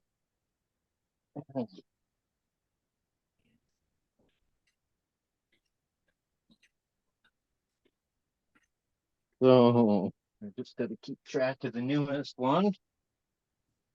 But this was some ironwood a guy took down. It's the evasive ironwood we have up here. So it grows like a weed. And he gave it to me last Tuesday. No, he gave it to me last Monday. And then I turned 6 of these on Thursday. And then I turned the others couple yesterday.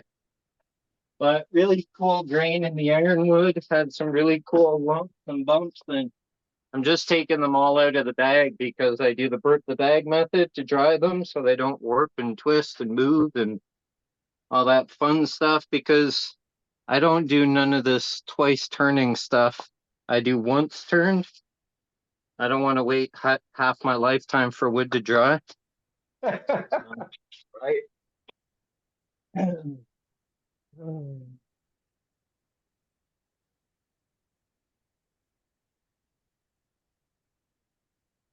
Hey, Kate, on your once turn, that's about 3/16 of an inch.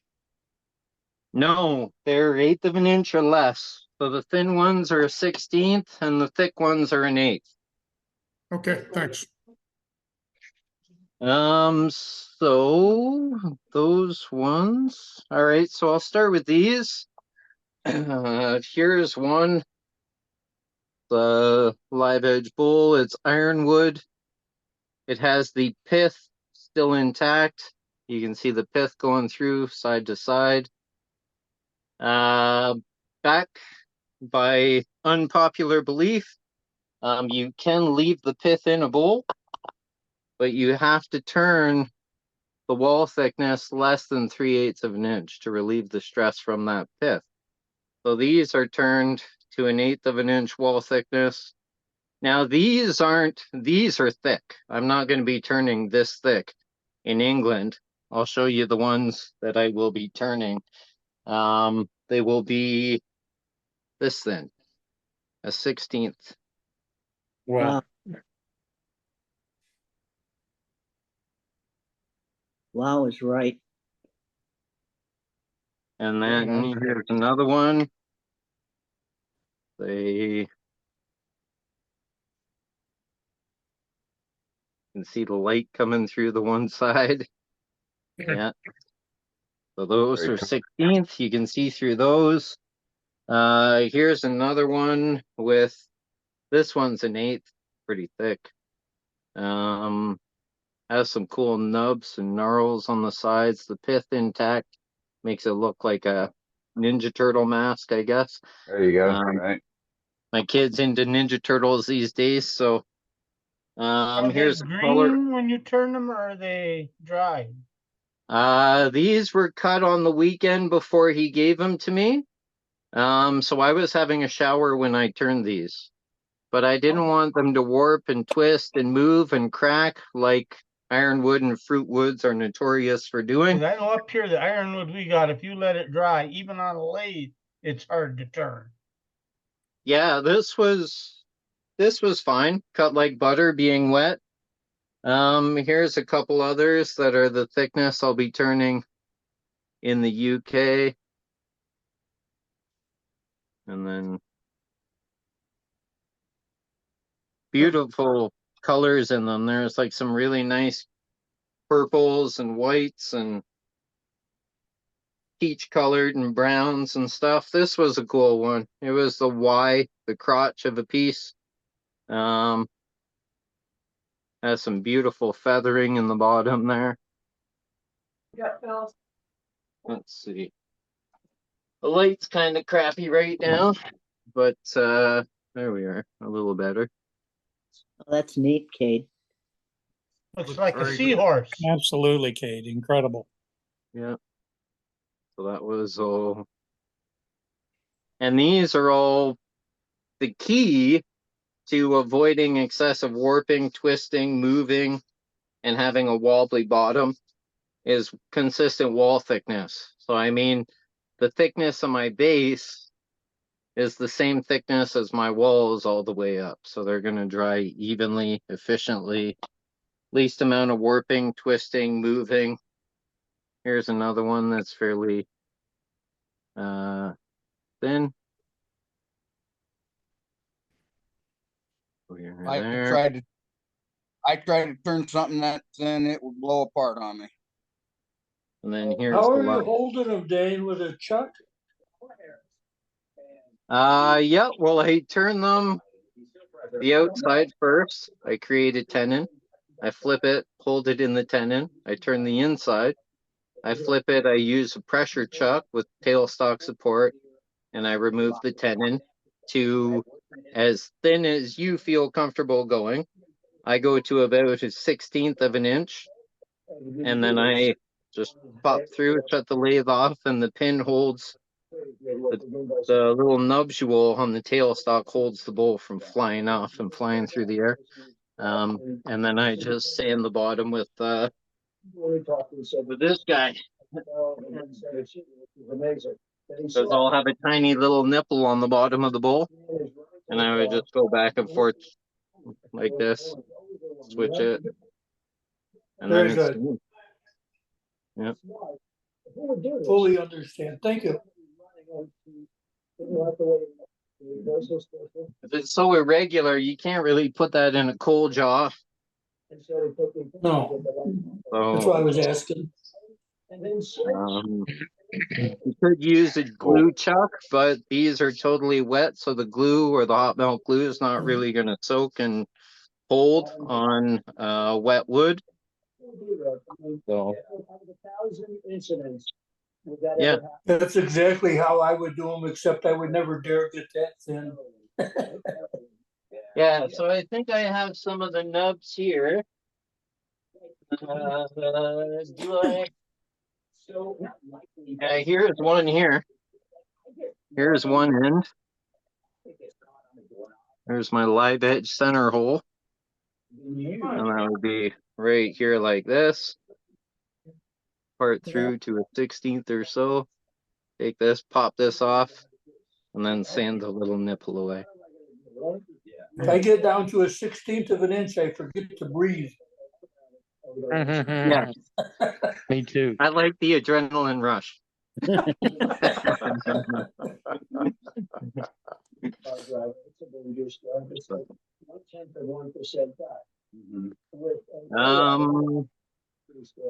That's it for live edge bowls. I suppose I could show some multi-axis finials if you like. Yeah, why not? Yes. Or finials.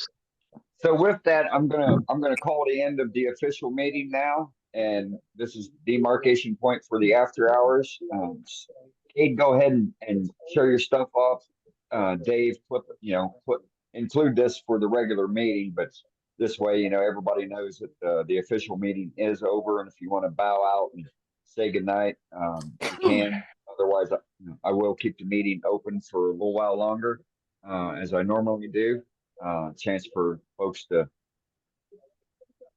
let their hair down, get to know each other a little bit better, and definitely not PC. So all topics are game. We demystify other issues with wood, and it's a free for all, kind of like freestyling. So with that, I'm going to go in and take care of my diabetic cat, and I'll be back out in about 10 minutes or so. Hey, All Kate, right. Kate, can you Yeah. explain the trash bag for drying your pieces after you've turned them? Some of the guys may not know that technique. Yep, burp the bag method. All right. I use a burp the bag method. There's many different methods, but I like my wood to be as clean as it was when I turned it. I don't want it to be spalted and moldy and all muddy looking because it has mold growing on it. So I do a burp the bag method. So when I turn these, I put them in a couple small garbage pail bags, right? So I take these, they're wet. They were turned wet. I was having a shower when I turned them. By the time I turned the outside and the inside and I sanded the pieces to the finished state, they were fairly dry, but not fully dry. So I wanted to slow down the drying process. So I take finish 50-50, tung oil and methyl hydrate.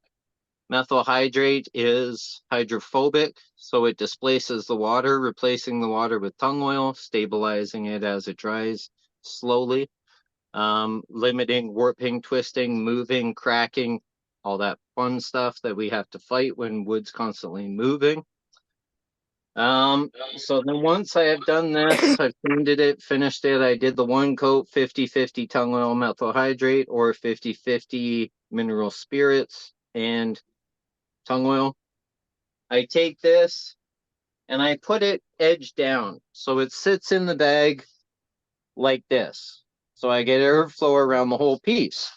If I had it like this in the bag, all the water is going to evaporate, collect on the bag, condensate, gravity is going to move that water to the bottom of the bag. It's going to sit in the bottom of the bowl. This is going to be all wet, muddy, moldy, mildewy. I don't want that. So I put it this way. Now, when it's in the bag, I take that bag, I fold this over like this. I tie this up into a balloon. And I lie this down with the live edge down. The wood will evaporate out of the wood, collect on the sides of the bag. The next day, I take the bag, I open it, I take this out. I flip this inside out, so now the moisture is on the outside of the bag. And I continue the process again.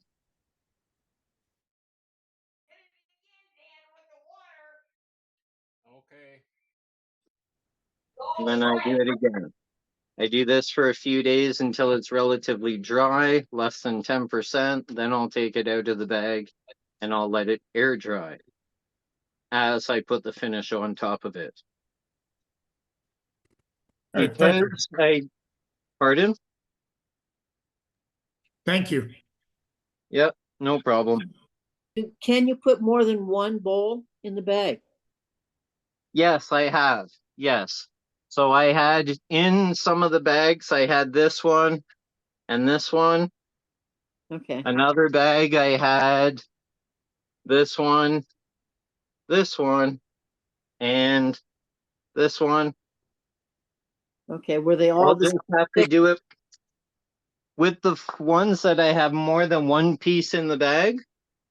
I'll have to do it more than just one in the bag because there's a lot more moisture, a lot more wood, a lot more condensation. So I'll have to do the process more than if I only had one piece in each bag. But I don't want to use up all my garbage bags and hear about it because we have to go buy more garbage bags because I'm using them all in my shop. I use a few of them and I have 2 in each. Now, the tiny, smaller, thinner ones, I would actually put all of these in one because they're thinner wood, they'll dry a lot quicker.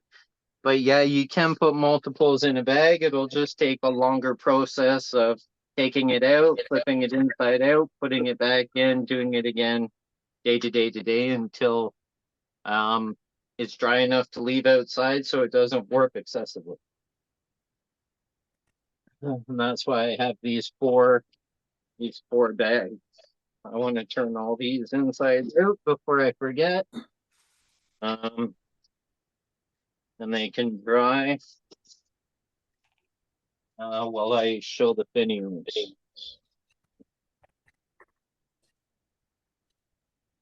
And I'll put those back in the bag after I show the finials.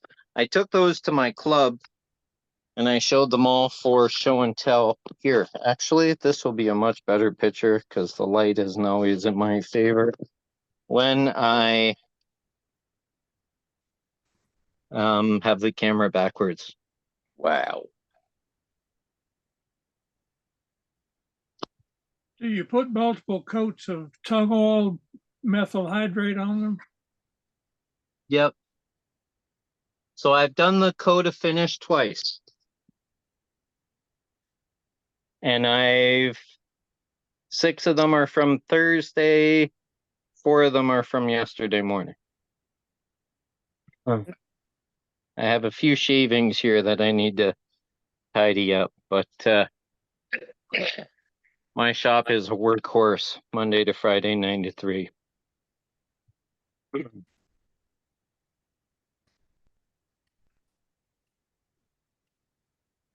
So I'll be donating all those shavings to a local zoo around the corner from me.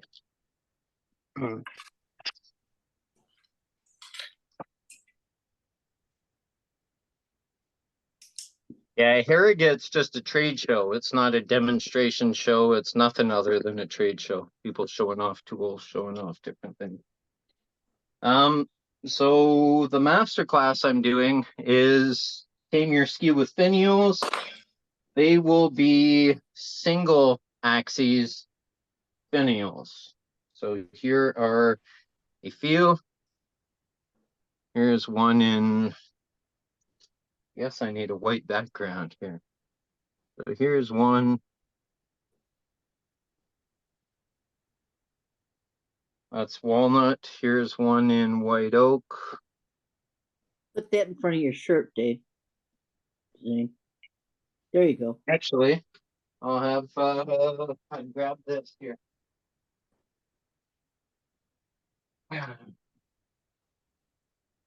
Because the light right here. Let's see.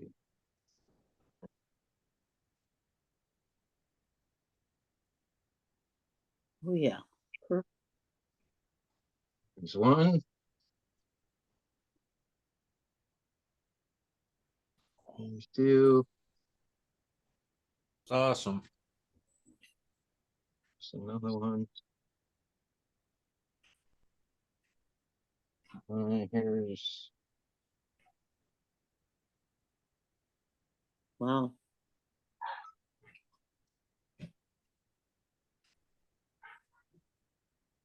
Very nice.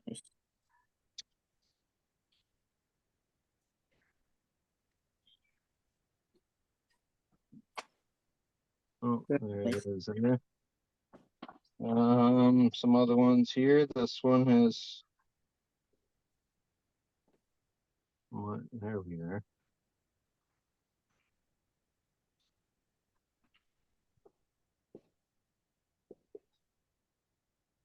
Here on the bottom.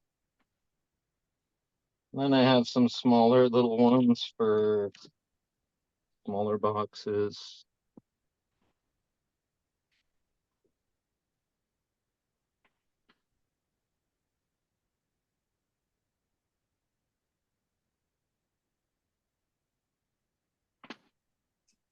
All scrap pieces for smaller little knobs.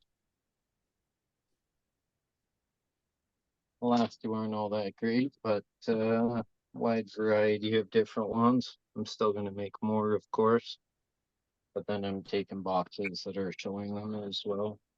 Here's multi-access finials. Oh my goodness. Cool.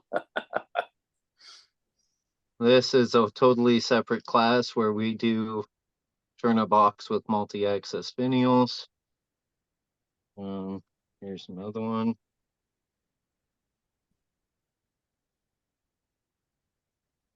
Oh my goodness. I think I showed that one.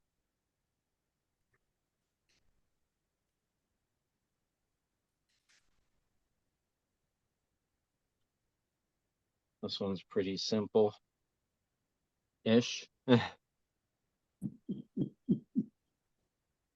That's cool. And then here's one that's more offside. Oh, wow.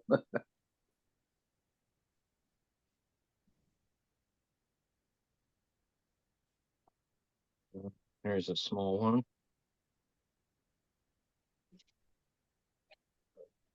How many axles are you doing? 3, 4? They all depend. No, it's not just 3 or 4. It's more like 12 to 20. Do you hold those in a chuck?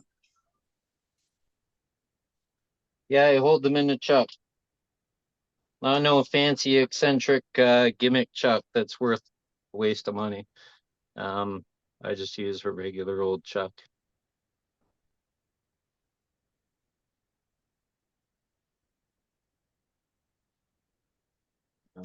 That's walnut. This one's honey locust.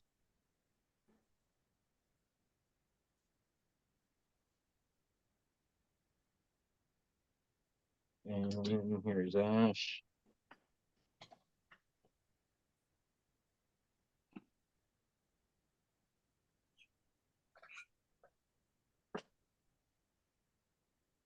That's so cool. Just a We're all few there. speechless. We're all speechless. There's another one here that's for a box that I'm taking for their gallery. They're all incredible. And Yeah, there, fantastic. and then I have a couple pieces that'll be auctioned off at their Royal Gala fancy dinner. I forget where that one is. Well, here's a box lid with one of them.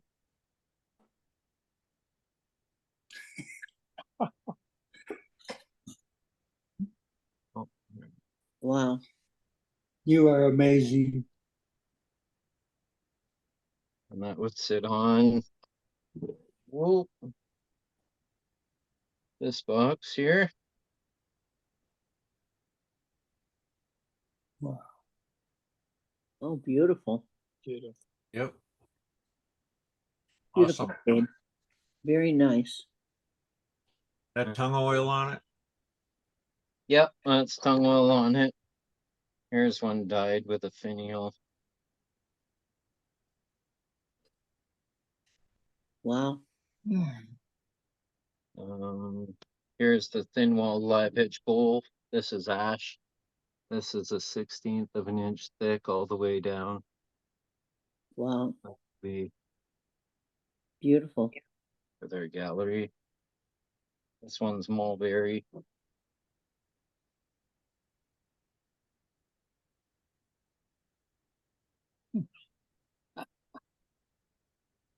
Beautiful.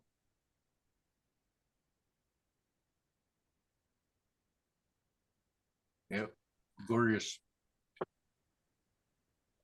Where's that other one? Oh, I have this one.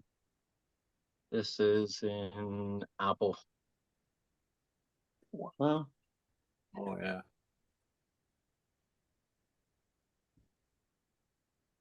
And I think that one goes on this box here.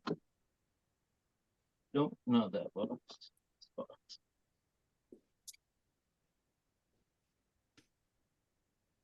Nice. Yep. Very nice. Very nice.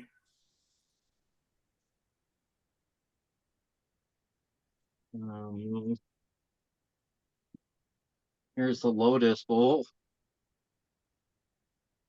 Cheers.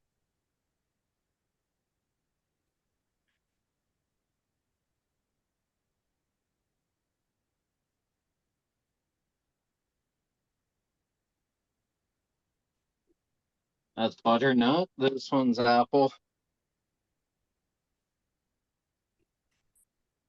Huh.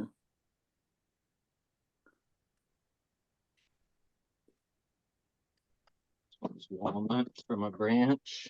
So we have the pith going straight through the center. And it comes out the side of the other opposing side here.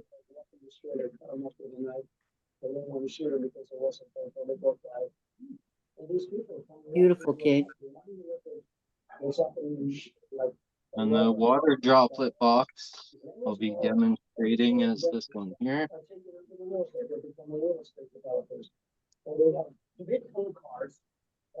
They have whatever they want.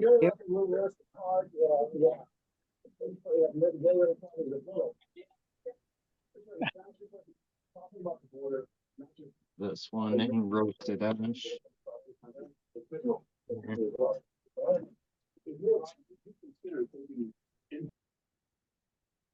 Oh, that's pretty. Yep. Mm-hmm.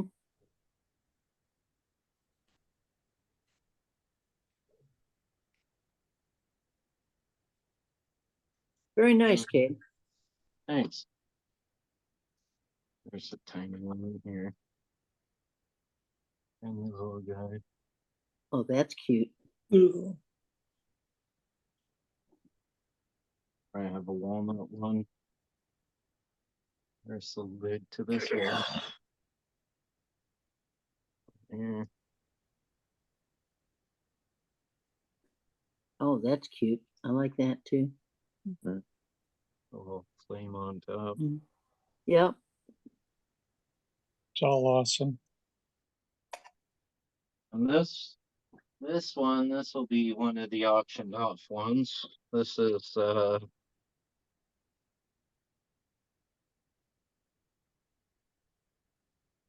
multi-access finial, applewood.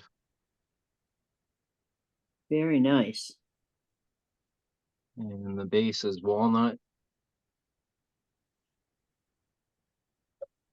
No lid. This is the lid here.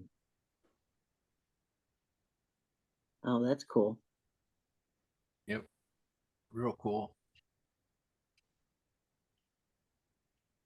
And this purple one will be auctioned off as well. This one is 10 inches tall. And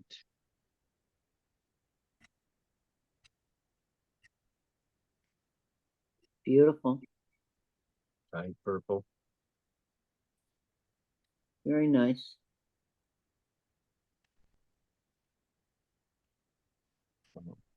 A few things, getting everything ready and situated and all shined up for my trip. I leave on the 2nd. Mini. Little mini guy here. Mm-hmm.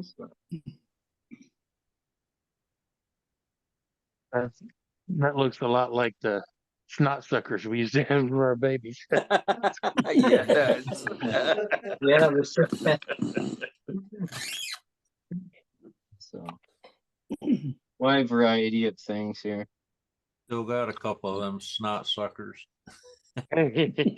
Yeah. I know I had one for my kid too, but he never let me use it on him. Lucky enough, he was cool with blowing his nose. But yeah, everything's almost ready, shined up, finished, and good to go. Because each demonstrator is going to have a table to display their work and all their demonstration pieces, plus extra pieces they bring. I'm glad I don't have to pick one out. I know, right? I'm Yeah, just really. Oh, and this, I'll probably take this one too. This one, I believe, was a demo for Worldwide Woodturners. I did color dyeing techniques in brass finials. So there's the brass Yes, I remember finial. that. I remember that, yeah. And then I did the Beautiful. flame dye technique on the box. So that's one I'm gonna take for their.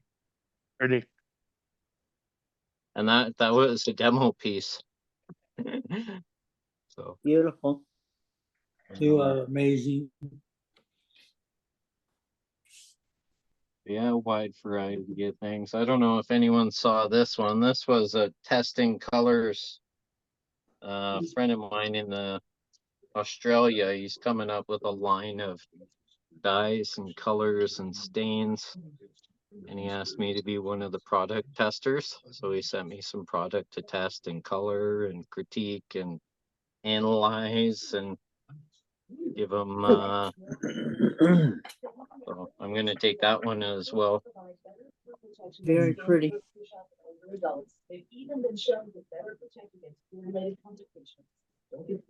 Yeah, that's it for me. I mean, I could go on for hours. That's Me it, talking huh? about wood and wood turning. Oh, you're That's too incredible, bad. Cade. Thanks an awful lot, Dan. That was great. I That's appreciate it. beautiful. Yeah, thanks, Cade. Appreciate it.